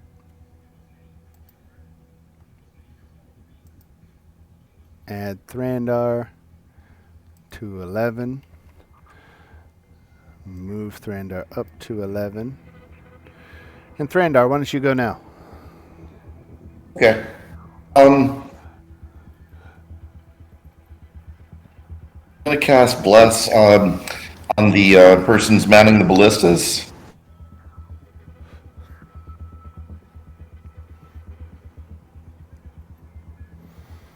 All right. Let's For as pick, many of them. yeah, let's speak up if you were using your action on the ballista. That's coming up after me. I know that was Exelgrix, and did Myphea use the... I to load it. Yeah. Alex fired it and missed horribly. All right. So we got to resolve who's getting the bless. So just pick 3 people, Thranдар, right? It's 3. Okay. So who do we got? We got, I mean, for the upcoming round is my understanding. Is that right? Or Let's see who's up next. Abu, Arisia, and Alex are all due up next. Violet is in there, but she might be spelljamming. She might not be manning the ballista. let's bless the 3 that are not spelljamming that you just mentioned. Okay, so Abu, Arisia, and Alex all have bless. This Githyanki pirate is going to fire and miss with the ballista. That is, both of their ballistas now have been shot this round. This next fella is their spelljammer, and he is going to... this ship isn't quite as fast as yours, but they seem to be interested in maintaining this distance. They don't seem to be coming any closer or withdrawing. Then we come back, and Ballista 1 is once again loaded and aimed, and we go to Abu. So, since I'm blessed, am I supposed to be manning the ballista? Where are we at on the ballista? The last thing we did was a ballista shot, so the ballista is not primed or anything. It is. It's going to take 3 full actions to fire it again. So,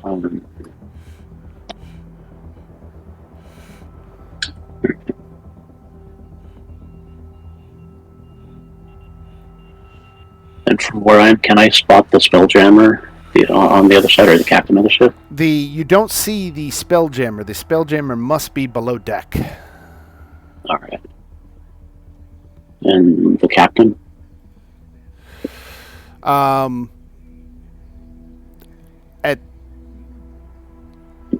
the range on it.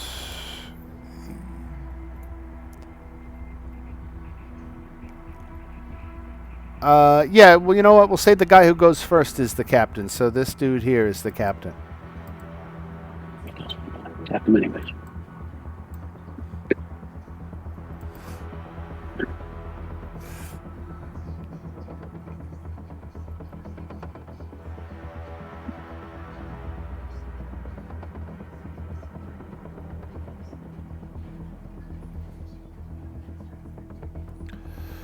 All right, a short bow shot for 11 damage. Nice. You take him out.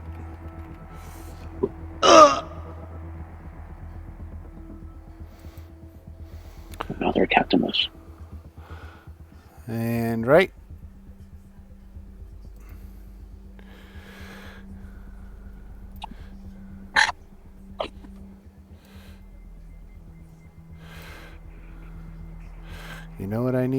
know what I need. I need little tokens for the ballistas, so I can keep track of when they're loaded and everything.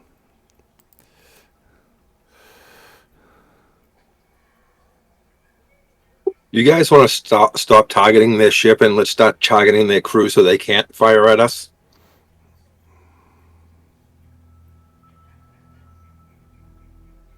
Do we have enough to do both? That thought crossed my mind. No, right now we're aiming at the ship on purpose. Instead of doing that, we're going to aim at the crew member. So every time the ballista goes off, we're aiming at a crew member. We can do that, right, Dan? Yeah, you can definitely attack the crew that you can see. Do we all have ranged weapons that can do that? Or are we? Well, the ones that are going to still use the ballistic will fire at crew, and anyone that's got a range that's long enough, fire at crew too. Does that sound good, guys?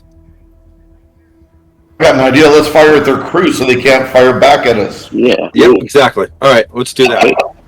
We could hit the crew with the ballistas. Yes. Yeah, I was going to say, anyone who doesn't have ranged attacks could use the ballistas. Yeah. It's not a bad strategy. What's the distance we're at right now? How many feet is a square? I think you're We're at 50 foot distance right now. Oh, that's not too bad. Geez, Eldritch Blast could take them out if anybody had that. I do, but I'm driving. But do we have a way that we could like? Do we have a The way? red What? Eldritch Blast. Wait, hold on one second, Chris. Go ahead, Violet. Do we have a way that we could? I know we can ram the ship. Could we board it? Do we want to board it like real pirates? Yeah, totally. To board a ship, all you have to do is move your ship within 5 feet of it. And then, here, let me, the characters can board the ship instead of fighting at a distance. Any such attempt requires the pilot to move the character's ship within 5 feet of the enemy ship. So I could do that if you guys want to board the ship. Okay. Sounds good to me. Hey, you remember Yeah. that thing I told you I couldn't find earlier? Yep, I just found it. just in time. And I was right, so... Well, that's good. So I feel vindicated. I'm sorry. So what do you think, Violet?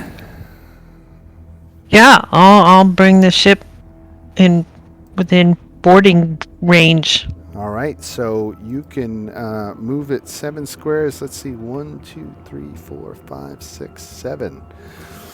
So you don't quite get within boarding range, but you are you certainly have closed the distance here. Can the ship dash?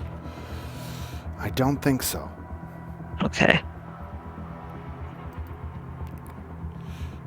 All right, and so your pilot brings the ship about and starts pulling it up alongside the squid ship. And that is when we go to this bandit here, who is going to use his action to aim Ballista 1 at your ship. And then this guy is going to fire it. Oh, Dan, before you get to there, Yep.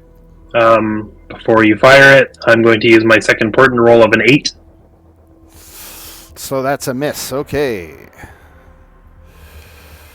Yep. All right, then we go to Ericira. Am I saying that right, Ericira? Yeah, close enough. Okay. I think what I'll do is I'll shoot an arrow at the guy who just fired Ballista 2.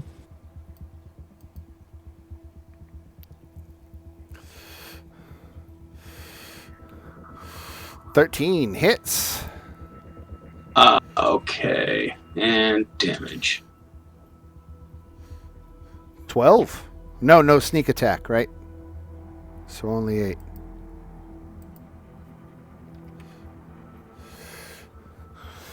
All right. What I'm having you effectively do, John, is I'm having you target the guy who goes next. Okay. so that it gives you a chance to stop his action before he takes it. But in this case, you didn't do enough damage to kill him. So Okay. we go to Alex.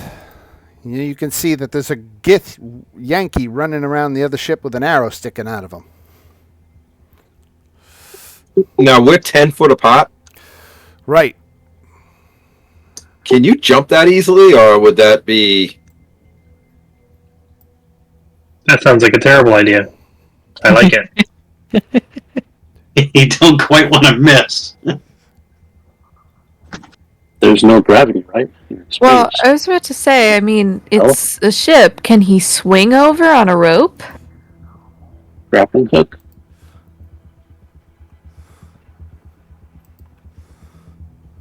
I actually carry a grappling hook. I think. I thought there was one adventuring pack, one pack that came with a grappling hook. Yeah, actually, I actually carry a grappling hook and rope.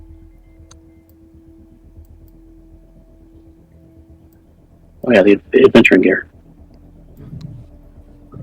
Well, what is the ruling on that, Dan?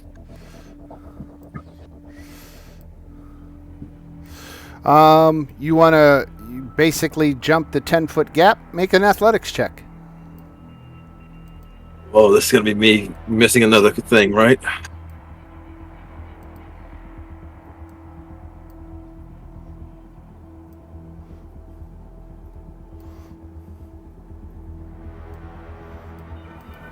Actually, that's to be good. All right, so you make it. Let me just do something here real quick. Who fired a ballista? Say aye. I did at one point, and then this round I jumped over. Okay, so we'll put you over here.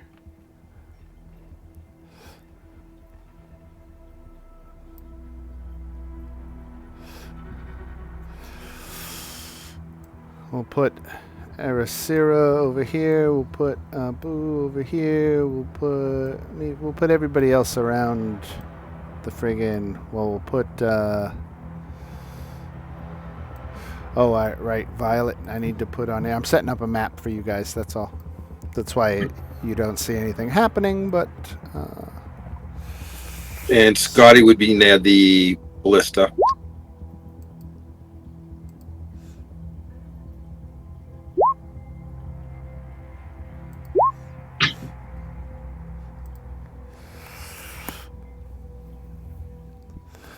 All right, I think I got this now.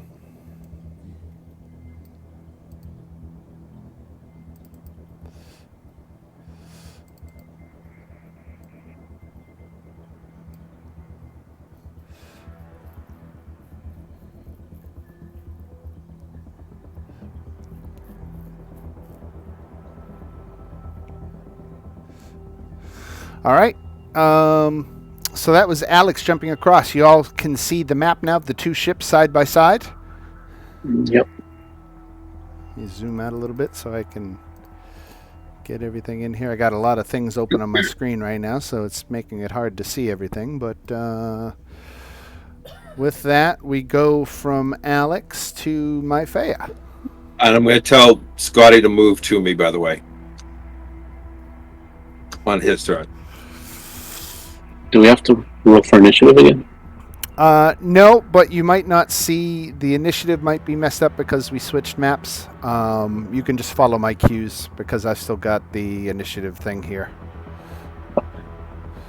Okay, so you said it's my turn now. It is.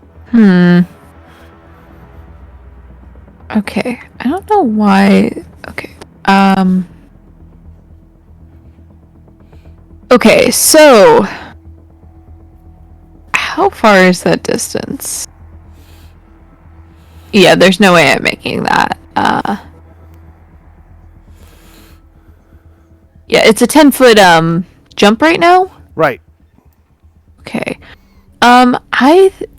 Think I might just stick for now on the ballista.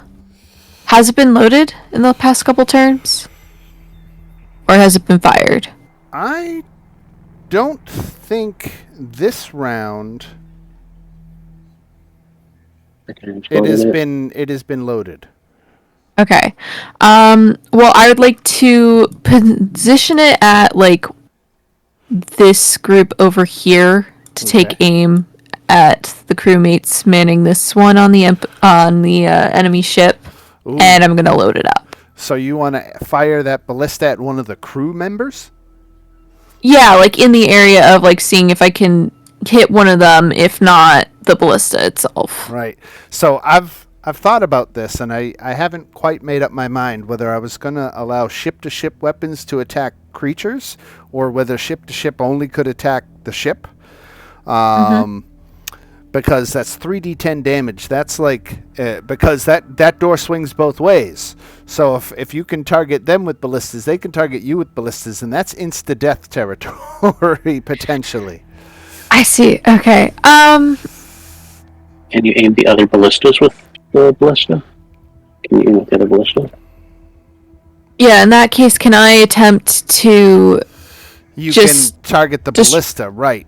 And that's got its own armor class and hit points, and so if you do 50 points of damage to it, you disable it. Okay, yeah, I think I'm gonna try and do that, so at least that way we don't have to worry about, or at least one of these ballistas like fucking up our ship more, because I assume there's like 2 of them, so as long as we knock out one, I think we have better chances of getting out here unscathed. So that's what I'm gonna try and spend my turn doing, is getting the ballista where I was pinging to before this one, like, out of commission. All right, so that was loading a shot, right? Yes. All right, so that is one load, and then we go to Exogrix, who is checking if he is muted, and he is not. All right. So I am actually going to cast a spell, and casting sleep on these 3 at the bottom right.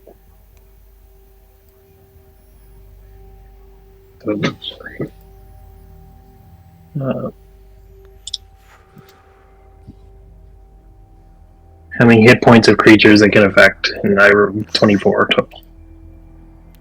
So these 2 I'm marking as unconscious because they're sleeping. Yeah. Because that's no save, right? That is right. All right, so 2 of them passed out asleep. All right. Well, it's something. All right, and then we go to Thranдар.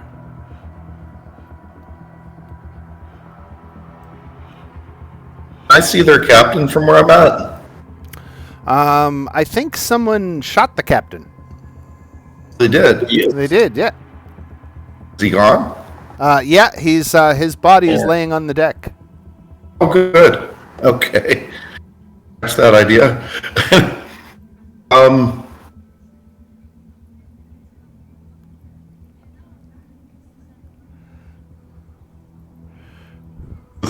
Theoretically, we can jump across. Yeah, with a moderate athletics check.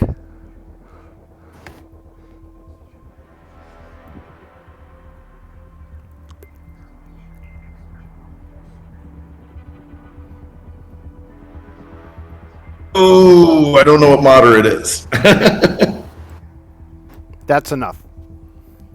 Hey, cool. So when he landed, did the ship tremor a little bit?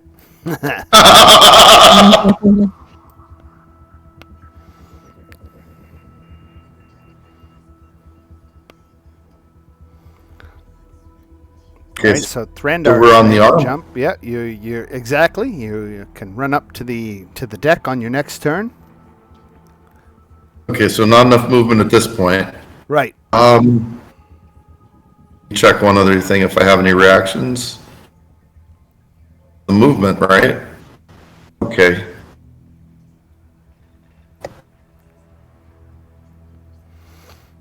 All right, and if that's it for Thrandar, we go to Scotty. Well, Oh, not it. I'm sorry. I was considering.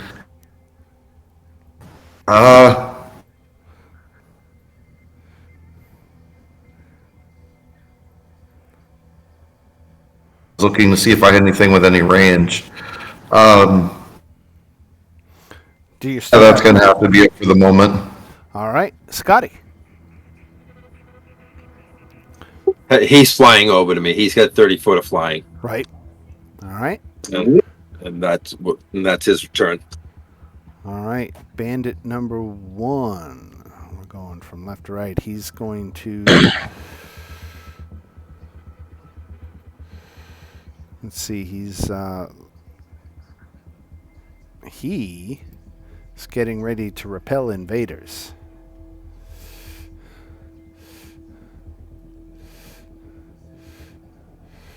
One, two, three, four, five, six. 1, 2, 3, 4, 5, 6. He starts running up with his swords drawn toward the front of the ship.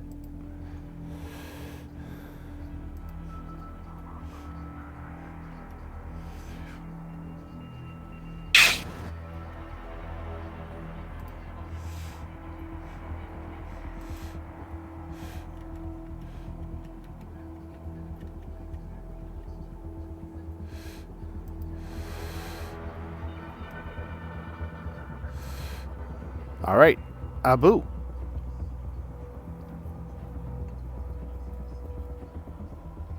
Alright, how tall is this mast right here? This is a hammerhead ship. Let me look at a hammerhead ship real quick. The cross section.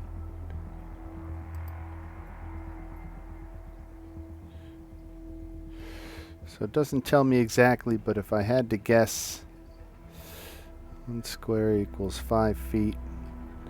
There we go. Wait, You maybe know what I I can measure. It's 50 feet up. Okay. I got ahead of myself. I can't even reach it. Yeah, I can go yet. But I can tell it. It's right.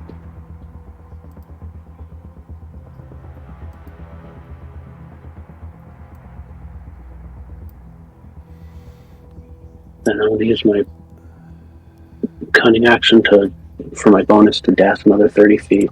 Okay. And then fire at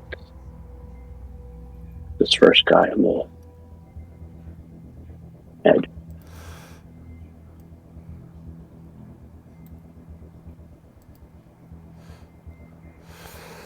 Ooh, nice. Well, I don't think the sneak attack, but that's still. 9 damage? Yeah, I don't know why it says 10, but it looks like 9. Right. Yeah. All right. And that's it. All right, back to the top of the round.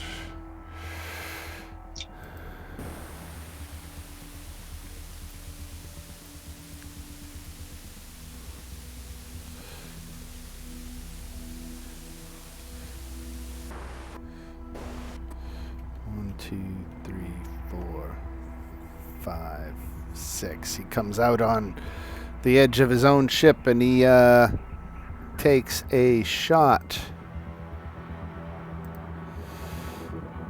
at Alex. Is the closest one, right? And I think that misses. I think it misses regardless of who he attacks. And we go to Violet. Can I close the gap? Yes, and bring it within 5 feet. Now there's no check needed to get across. So no one just falls into space, because that That's would correct. be bad. Right. And I think that's an action, so I think that's...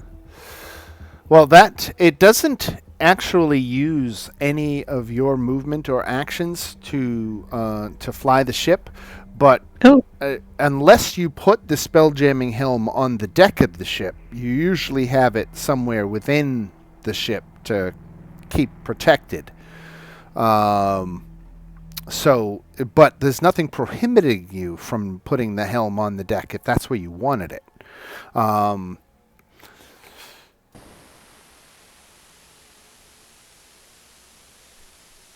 okay. Do we have like a gangplank or anything that we can like lower like they do with pirates and like attach two ships together? Absolutely. I don't want them to just fly away.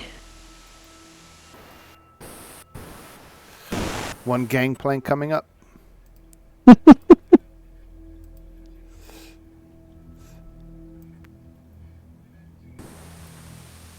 There you go.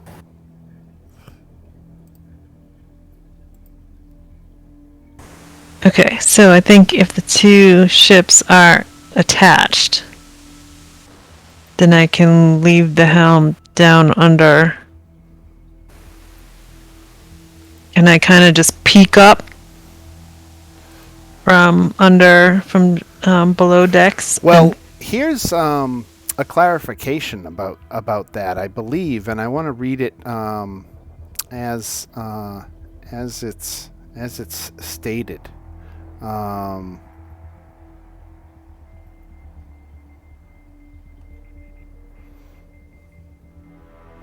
Is it under Spelljamming Helm? Okay, so a Spelljamming Helm magic item. The way it works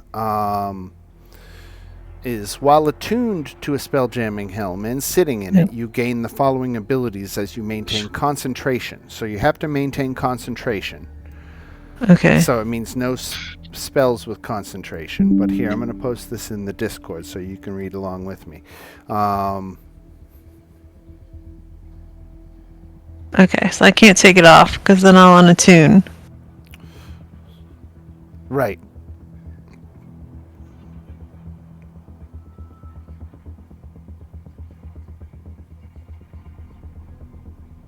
Well, I don't think it means you unattune. I think you just don't get to use it. If you get up from it, you're still attuned to it, but you don't get the benefit of driving. Right, so if I went up and just shot off a spell, could I run back down and get back into it? Let me look at the layout of a hammerhead ship again. Assuming that it was in the closest thing to the deck that you can get to, the main deck. So we'll put you right in there. Yeah, sure. Okay. Then I just want to pop up and fire off an Eldritch Blast at this injured guy here, All right. since I have an action.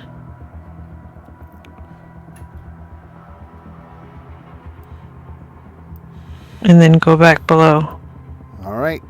So you duck up, find a target on the other ship, blast away, and then duck back down below deck.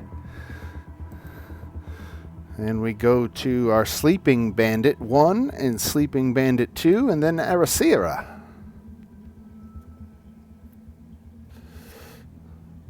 Okay. Let's see. Dan, question for you. Is this a ballista right here? That is a mangonel. Okay. All right. Well, I think what I'll do is I think I'll take aim at this guy since he's near it. All right.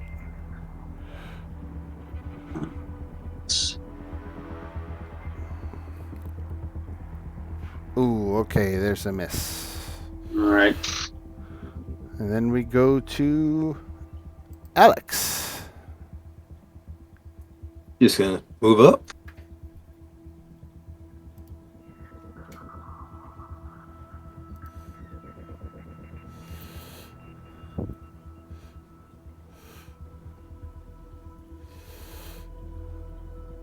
And do nothing and tell Scotty to take a shot at him when it's his turn. All right. Myphea. Okay. So the ballista is loaded, correct? Correct. Okay. Yeah, I'm gonna take a shot at this ballista. To fire it. What roll do I need to make again? D20. Just a flat D20. Cool. Yep. +6. Holy shit. So that's a crit. So that is 3d10 bludgeoning damage to the ballista. Excuse me, 6d10. Okay. Let me do it. Right? It doesn't add one more damage dice. It doubles the damage dice, right? That's how I always understood it. Alrighty, let me roll 6d10 then. 41, and it has 50 hit points. Okay, so that ballista is nearly destroyed, but not quite. It is still operational. One more shot should do it, though. Okay. Question is, do I want to stay there or do I want to join you guys? You know what? I think I'm gonna join the others, so I'm gonna use my bonus action to do a cunning action, and I'm gonna dash, so I can use my. I believe I can use double my movement then, or no? Is it just my full 30?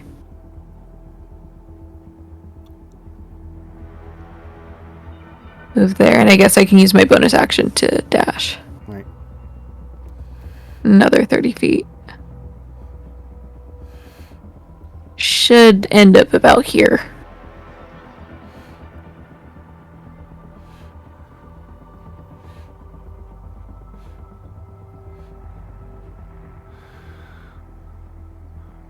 All right. And then we go to Exelgrix.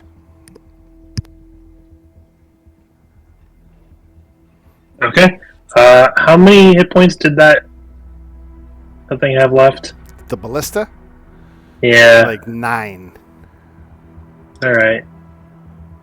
Well. There you go. That was gone. That is one kaput ballista.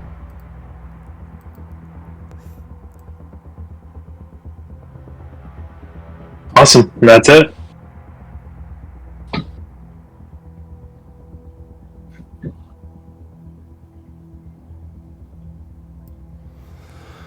All right. Thrandar. Captain Thrandar, excuse me. Thanks. Up with my warhammer and shield and just run up and attack this guy right here.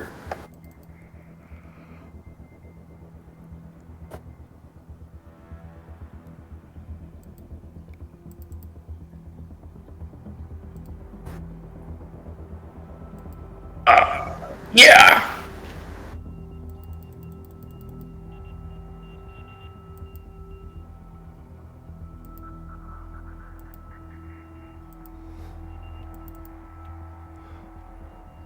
$18 certainly hits for 5 damage. I guess that's all, yeah. All right. Scotty.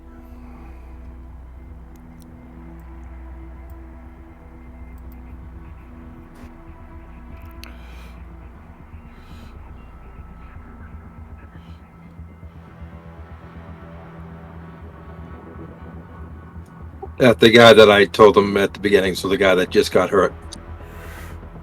All right, 15 for 5 more. Okay. And what was that attack? That is 4 strike. 4 strike. And that's a ranged attack that a homunculus has? 30 up to feet. 30 Nice. Not bad. All right. So the Spelljammer of the other vessel, whom you can't see, begins moving the ship away. So your bridge is no more. I'm going to not move maps here, but there is about 30 feet of distance between the two vessels right now.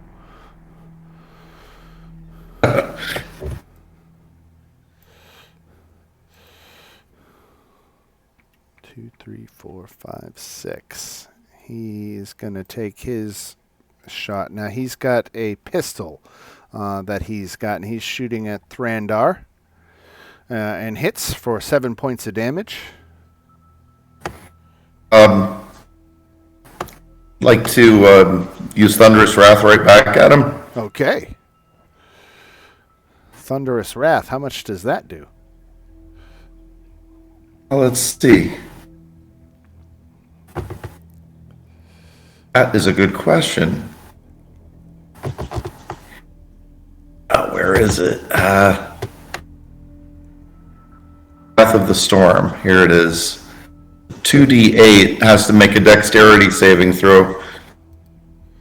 Ooh, he made a good one.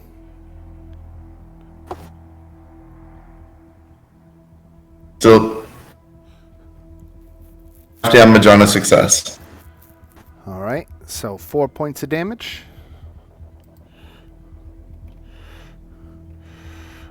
All right.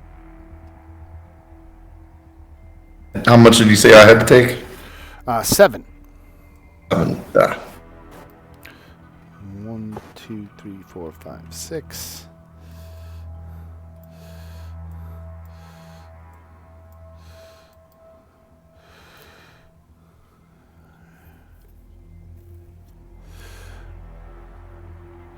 And he's going to take a shot and again at Thrandar. Jeez. It's not easy being a captain. 17? 18 armor class. 18? Oh, very good. All right, so you just missed.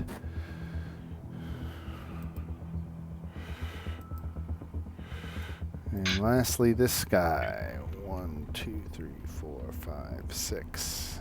He takes a shot at Thrandar. And misses. Abu.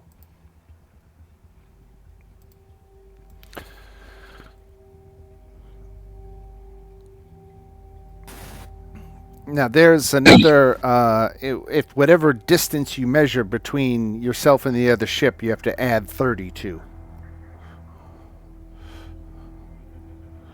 What? Oh, because they pulled 30 feet away? Right. Okay, so they're actually, from ship to ship, it's 80 feet, 85 feet. Correct. All right.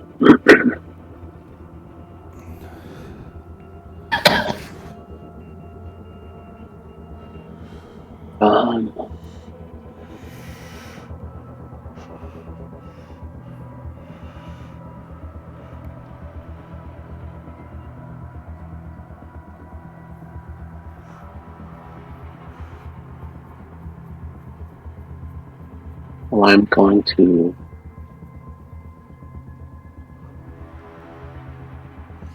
run up the mast and using my bonus get to the top. Okay, so you climb 50 feet straight up? Yeah. Like a wild little Hadazee that you are?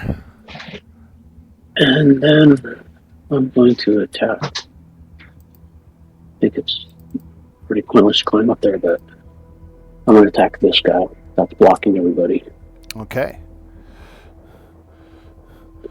That's a long distance shot, right? Oh, Yeah, you the missed torso, anyway, but right? yeah. Alright, that's it. All right.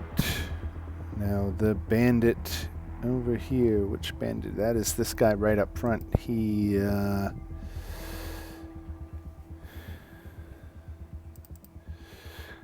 got a Loxodon and an Astral Elf right in front of him. Who's he going to attack? The Astral Elf. 7 points of damage. Ouch.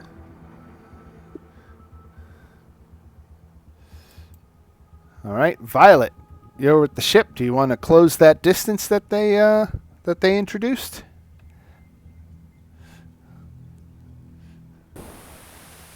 Yes. All right.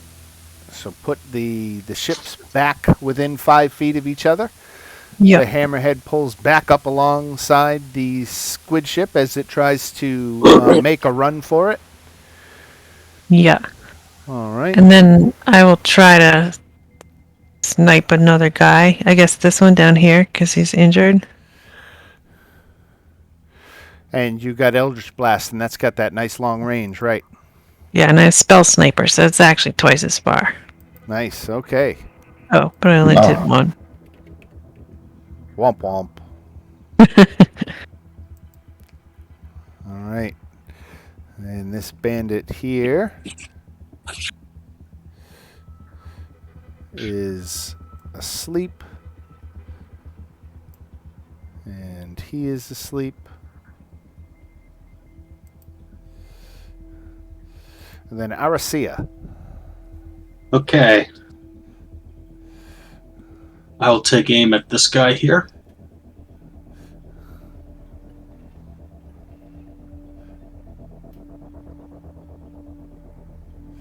"12 hits for 6 points of damage." Oh, and he is not looking well, but he's still on his feet. Okay.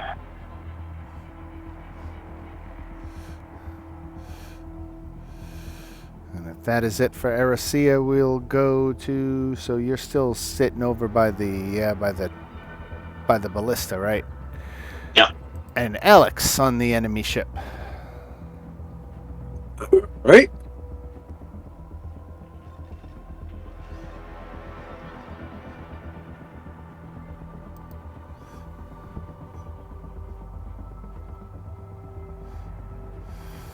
Oh yeah. All right. So you cut that guy down.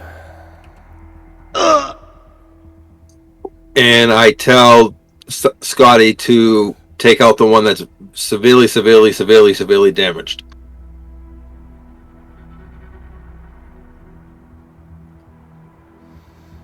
All right, Maifea.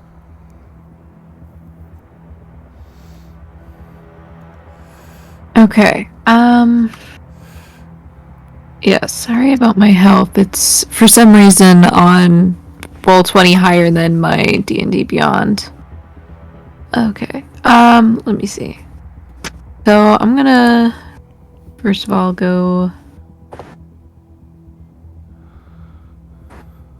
Okay, I can only get to about there. And I guess I will pull out that pistol I picked up earlier. And I'm gonna take a shot at this guy since he's so heavily wounded. All right, take that shot. Ooh. Exogrix.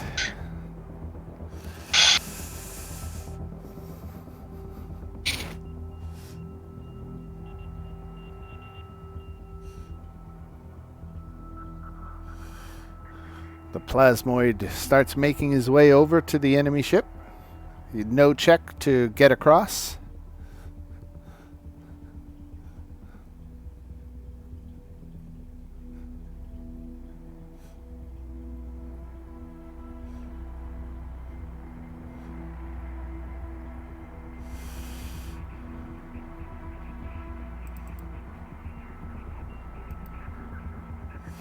Failed. 1 acid damage. Which one were you targeting?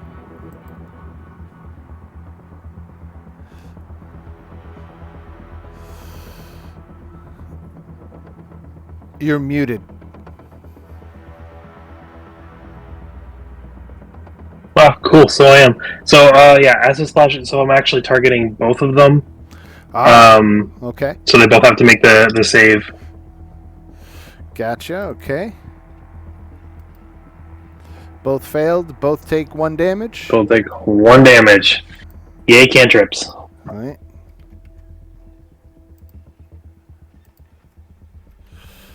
All right. And then we go to Thrandar.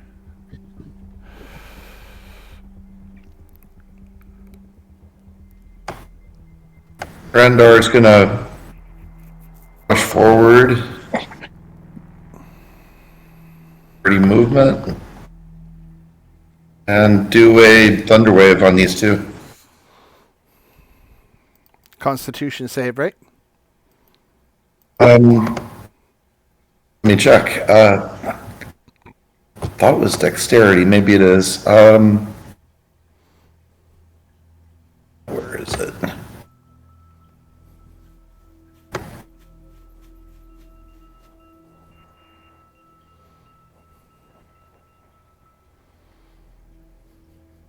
Constitution. They both failed. They both take 5 points of damage. Cool.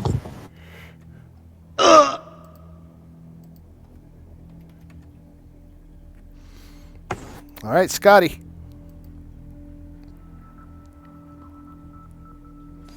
Let's see that force strike.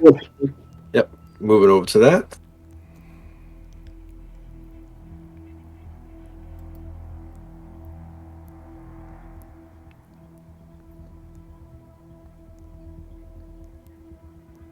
Ooh, okay. Nope. That looks like he missed. Right.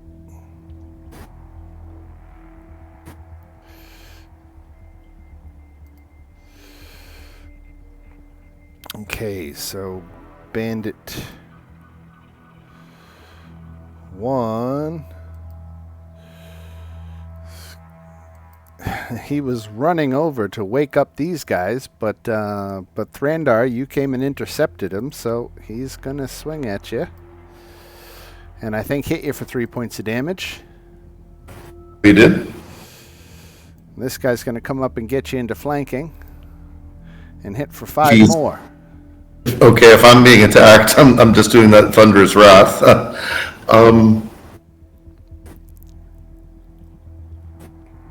Wrath of the Storm, rather. I keep calling it the wrong thing.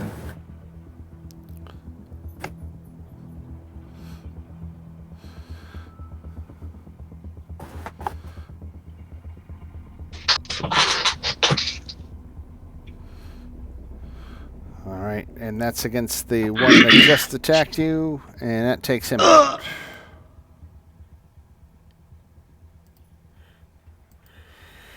All right. And then we You go said you to Abu. 5 damage? Okay. Yeah, total of 8. So, is the other ship still pulling away, or are we any closer?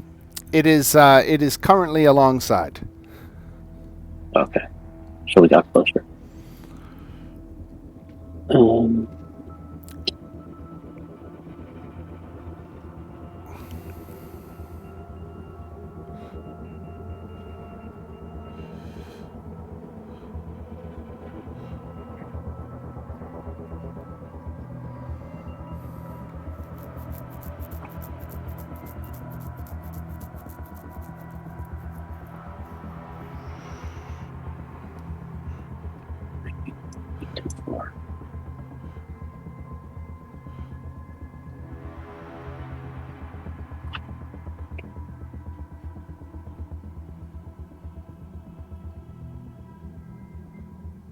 So I'm going to use all of my movement and action and bonus action to glide down on the other side of the ship.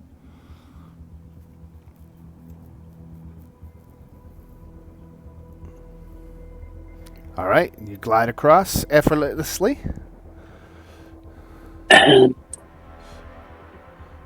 oh wait, I think they were too far. You see flying from the Hammerhead ship at incredible speed is Abu gliding on his wing flaps. Yeah, and that's it. All right. Then we go to Violet. Do you want to keep the ship where it is?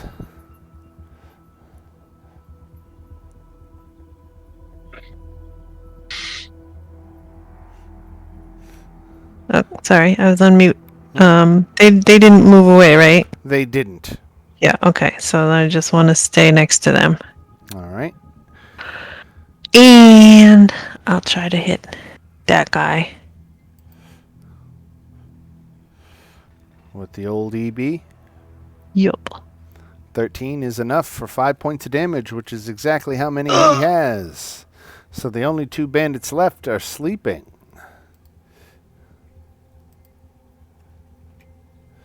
We could just toss him over the side. Okay. He'll wake up and have a rather rude awakening. Arasiri, you can do Floating exactly through. that. I'm not opposed to that.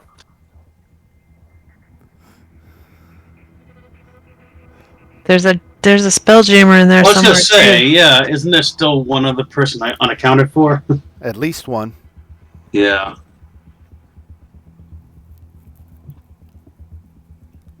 Okay.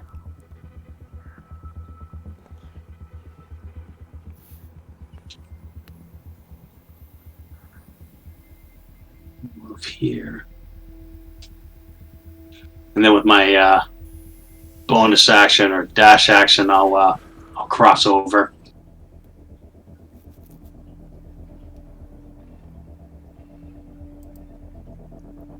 All right, Alex. All right, I'm going to move up.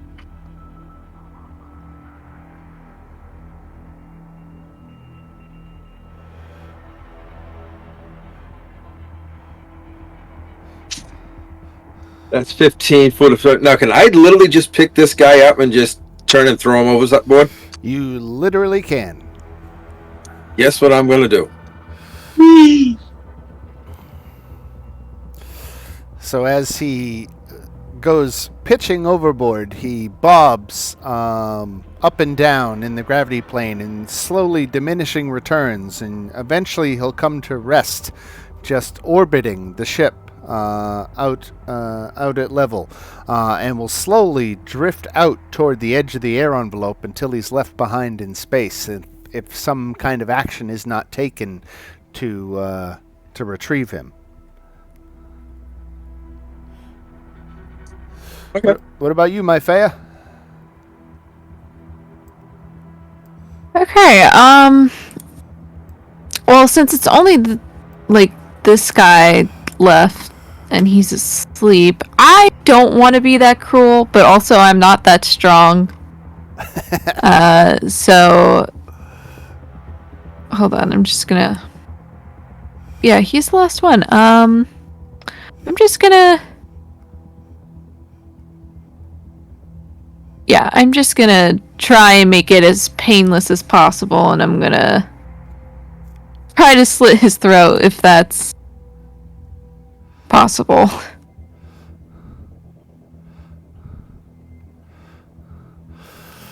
Right? No attack roll needed for a coup de grace like that. Down he goes. Now that's everybody that you can see on the deck. We still got to find that Spelljammer guy.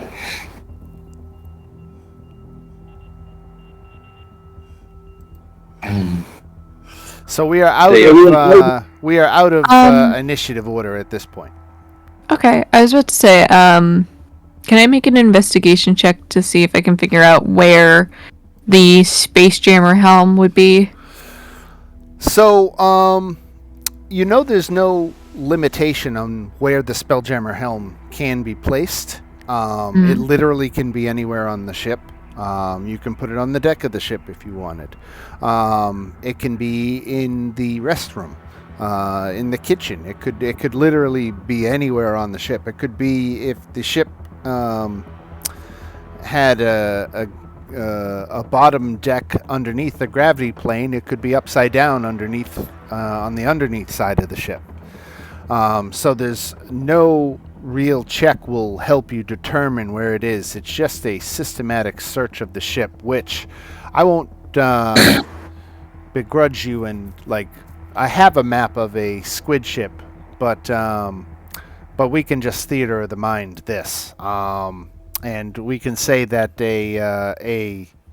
if your intent is to search the ship for the Spelljammer, you eventually do find it.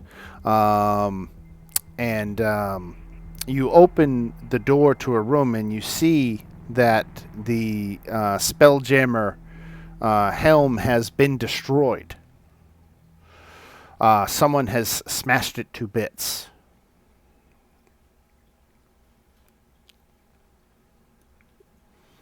I think it's time to get out of here. Why don't you, anybody who's searching, why don't you make a perception check?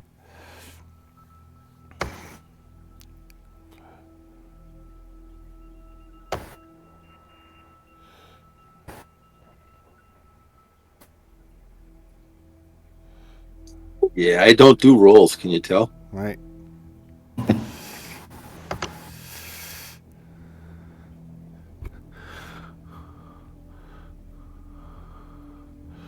All right, so my Fea, you were definitely involved in the search. Yep. And you nor any of your companions noticed the hiding Githyanki in the room with the smashed chair. And so she had advantage on her sneak attack on you as she came out. Does let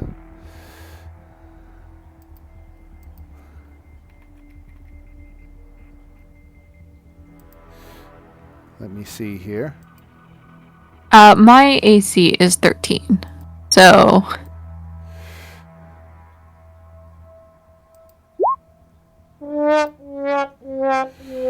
Okay, so she missed anyway with her greatsword attack. all right. Can I react by just responding by pulling out the pistol and shooting at her at surprise? Yeah, absolutely. And it misses. She's wearing a breastplate, and it actually just bounces. You can see the dent it made in her breastplate, but it didn't pierce the armor.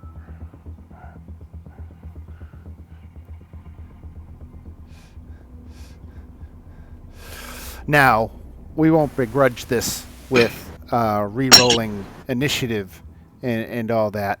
But suffice to say, you can either kill her or capture her.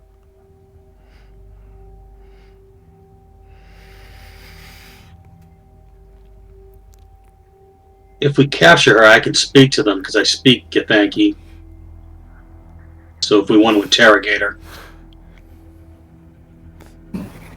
Well, let's find out what she knows.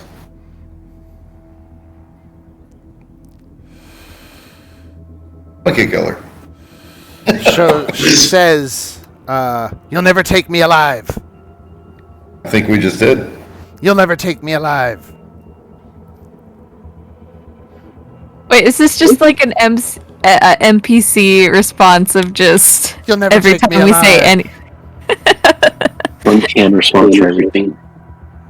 Remember, you're in a simulation.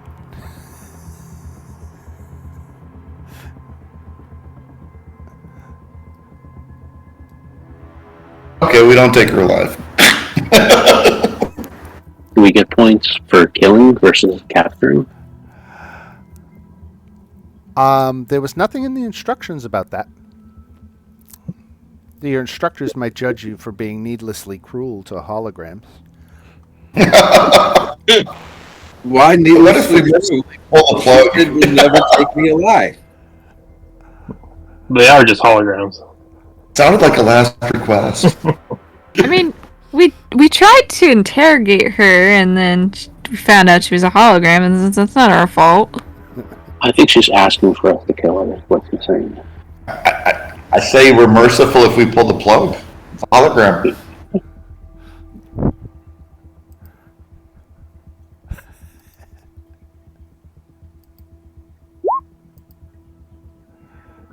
Does anybody have mending cantrip to fix the ship?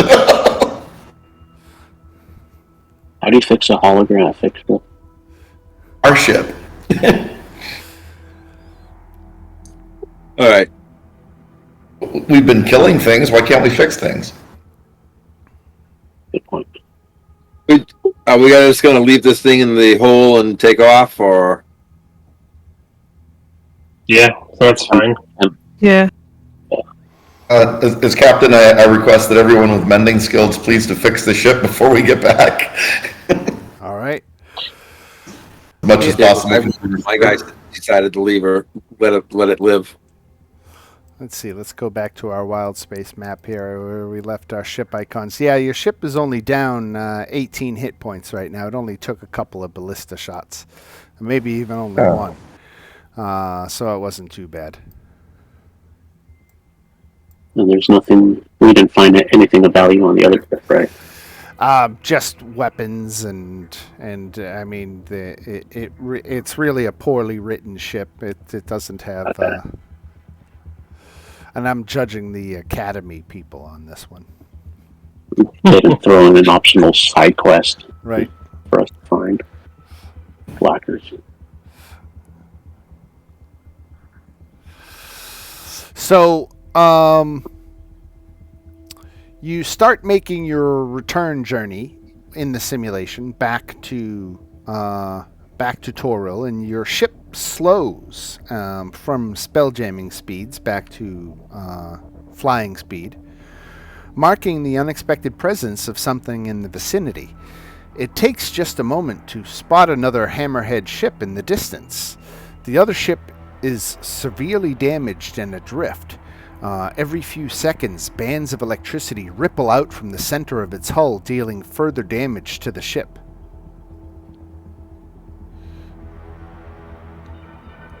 Yeah, I say we just go because our job is to get the logbook back. Great. That's part of the simulation. I think we should investigate it. Up to you guys. Yeah, I kind of agree. Why would it be there if... It seems tactical that it's something we're supposed to look at. Or it could be a test to see if we're going to get sidetracked from our mission. That's true too. If it has friendly They didn't want us to kill. They didn't want us to kill all the NPCs. Why they put them in there? It's a hammerhead ship like ours, right? Right, just like yours. It seems like it would be part of our comrades that might have been under fire. We should take aboard any survivors if they're friendly. Are they in attacking range? Are they hostile to us? The ship is severely damaged and adrift. No. Up to you guys. Prepare to board. So we board them and see what's A boarding party. How about we go closer and see if it's safe to get near them? A good compromise. All right. Approach cautiously. So you approach cautiously, and as you get a little closer, you can spot the cadets from the other team on the deck of this ship. No check is needed to tell that they're in trouble, and Mikan is among them and waves for help. Ah, crap. Well, we have to go save Mike and Ernest. Bring him aboard. Yeah.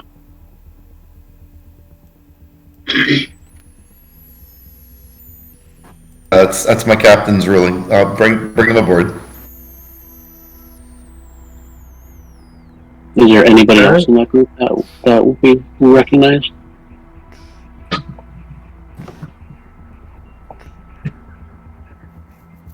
You recognize the other cadets, though you haven't been introduced, so you don't know their names, but you recognize them as fellow Academy cadets.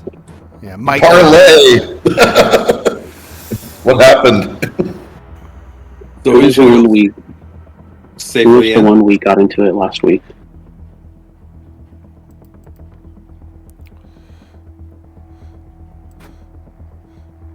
Oh, you're talking the one that had the sucker punch? Yeah. They're not on the ship, right?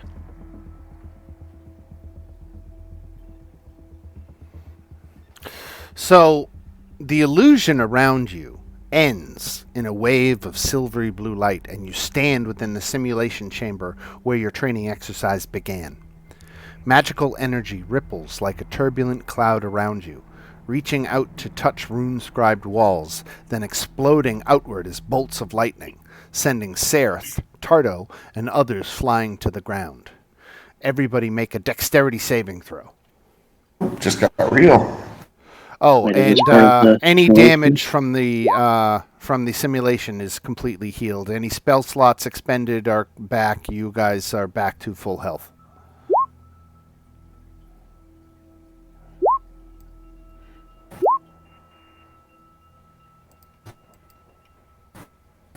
Yeah, I'm not going to disappoint myself.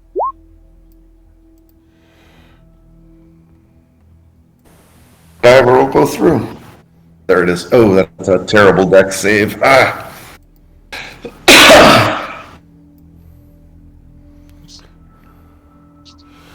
All right, so anybody who got a 12 or lower, which looks like Exelgrix, Thrandar, and Alex, you take 19 lightning damage. Can I use Anybody, inspiration? anybody who made their saving throw takes half damage, 9. Yikes. Ooh. That's a lot. 19 puts me out.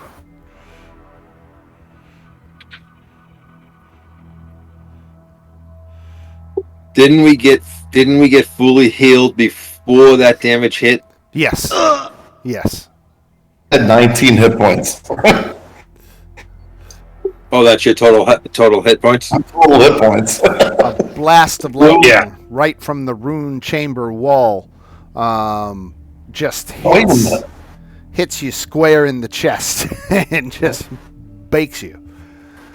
Okay, that's ironic considering I'm a Tempest cleric. Ah! Don't you have resistance to flame for being picked alive? So most of the magical backlash there's obviously something wrong with the simulation chamber, but most of the magical backlash was directed at Sereth and Tardo, who are both badly injured.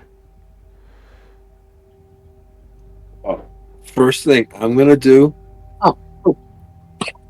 is that on my man that's down.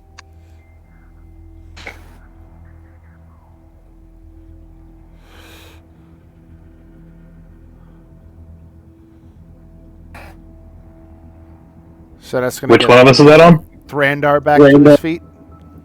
Yeah, so one of us is dead right now, right? Yeah, Thrandar was down. And so am I.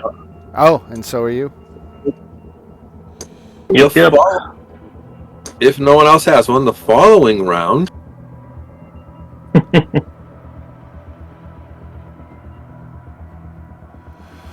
So, you are in one of these simulation chambers, your party. Mike and his team are in another chamber. So you don't see them here in your chamber. Do we know No. where the other chamber is at? Well, Yeah, if you- just outside. If you can see on the map here, this is the simulations deck. There's 3 simulation chambers on this deck. One, each one running off of a smaller main hall. Everybody in our group is up now, right? Come back up? Okay. Well, thank We you. go on Mikan. So we'll say you guys are in this chamber, and yeah, Mykin's in one of the other chambers. You don't know how he and his comrades are doing. Yeah. Okay, if we're all up, what's you guys want to head over? Sure. Yeah. All right. I'm sorry, who did you heal? I was told 2 people were down. I healed one for 11 and one for 7. Yeah, Exogrix was one of them. and Thranдар was the other. How much did you take healing? Thranдар took 11, and Exelgrix took 7. Fair enough. Yep.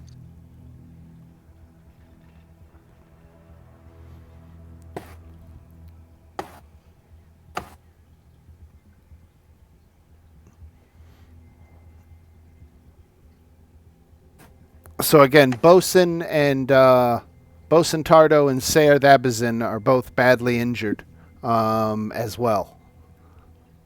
That was all right. Gonna go over and check them out and see what we can do.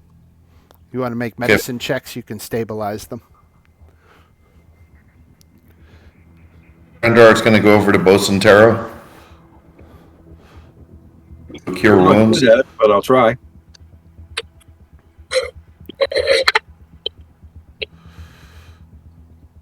All right. You stabilize Serth, and you cast Cure Wounds on Tardo.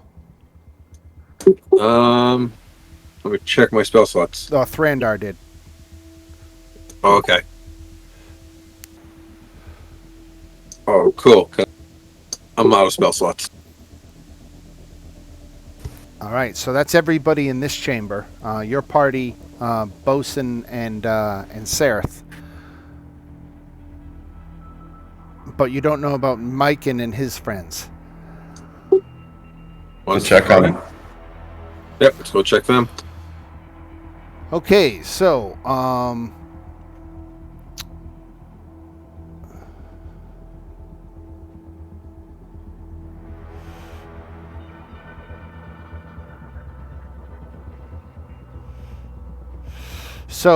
you get in there and you discover that Mykin's actions saved his fellow teammates from the worst of the magical backlash. If it wasn't for him, his comrades would have been critically wounded. But it was again your words of encouragement earlier, Alex, that helped inspire him to perform under pressure. There is one of their fellas who is injured, and we need someone with a DC 13 medicine check to stabilize his injury. It's got to be someone better than me because I'm +0.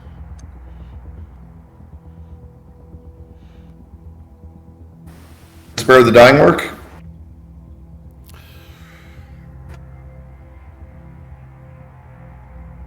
Let's get a medicine check. Yeah, I have a -1, so I'm going nowhere near that. Let's see. Maybe Calathil has some medicine? I mean, I have 0. But No, nobody's trained in medicine. Calathil has a 3. Loxodon has a 3.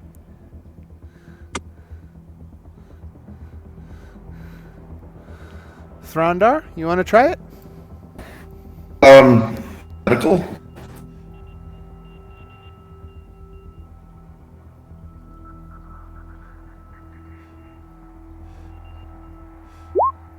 Yeah, all right. There you go. So- I'll take back that Spirit of the Dying cantrip then, I guess. Well, it doesn't burn anything anyway. Right. All right. So you are able to stabilize everyone in here as well. There are sparks shooting everywhere, just random little pops and hisses as various magical steampunky type equipment is all misfiring, and Bosun Tardo and Saerth are back up on their feet and are talking about sabotage and are starting to look around for signs and Could my encourage. Otisper help me tinker around here and see what's going on? Yeah, absolutely. Why don't you make either an investigation or a perception check? Anybody who wants to do that can do that.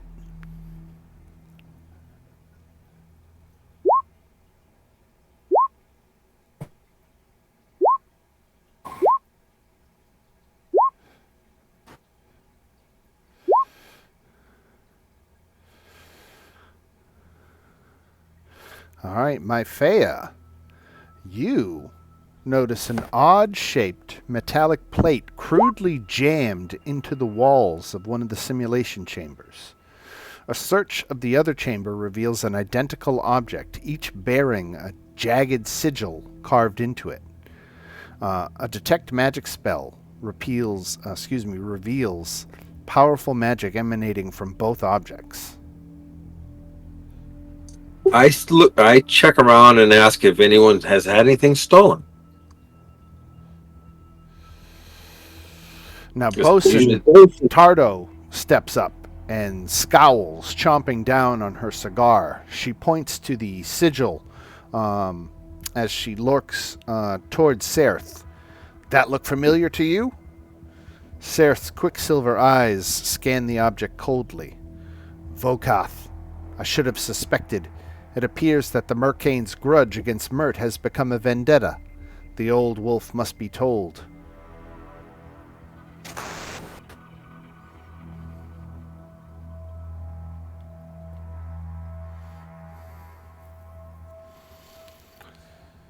So they recognize the sigil as belonging to someone named Volkoth, but they didn't elaborate on who that was. That is up to you if you want to follow up on that point.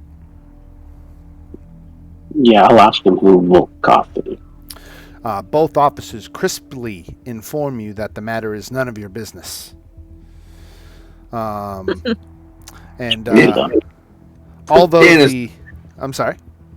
Is this like something that would be maybe if you're a wild space, could a history check maybe give you an idea who it is? Yeah.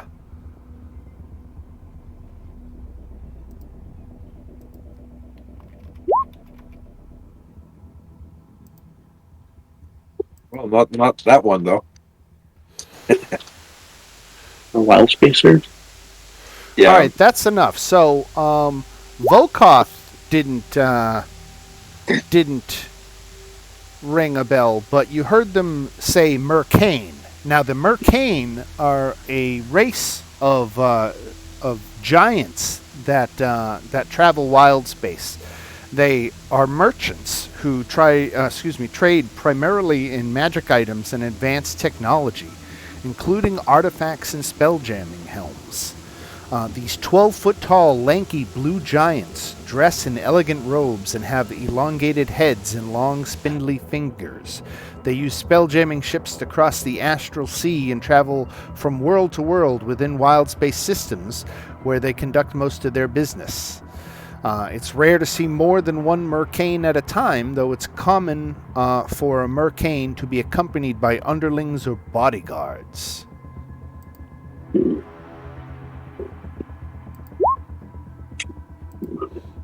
They mentioned that the old wolf should be told. And that picture there that I just linked is a Mercane. Okay. I was about to say, I think Myphea will speak up and explain, we just dropped something off before to the old wolf, and, he was really surprised there were these weird creatures inside. What did you call them? Nulks? The spider eel things? Oh, Neogi. Neogi. Yeah. And, suggest that maybe that's a connection there. Like, maybe somebody is sending a message to him. Yes.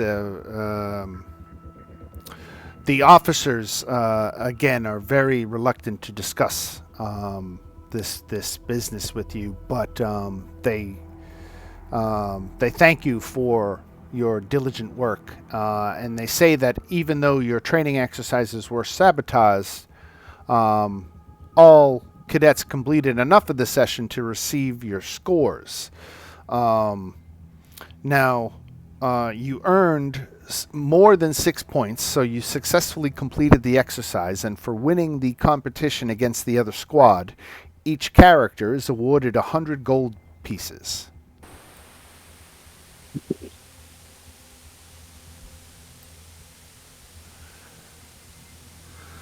And you can all take a long rest and advance to level 3.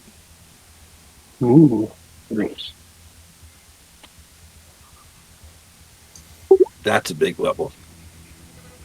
Yeah. It's Iron Man time. I can't wait. Well, I suggest we go and inform and check on the wolf as we used. Well, we will. He's affected. With that, it concludes part 2 of the 4-part Spelljammer Academy. So you're halfway there, and we will pick up with part 3 next week, which will give us again 1 session at 3rd level, and then by the end of that one, we'll go up to 4th for the final session.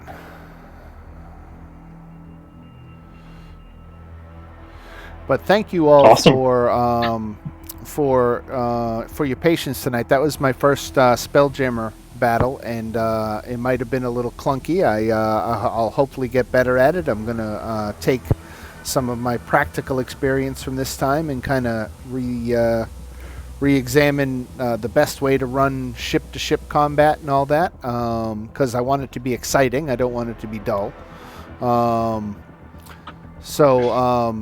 So we will use our practical experience and refine and revisit and see what happens next time. But thank you all for a good one tonight, and we will see you all in the chat until next Tuesday.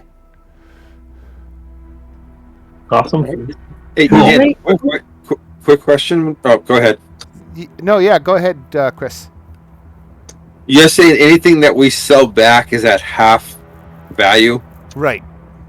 At this point. But you can't sell.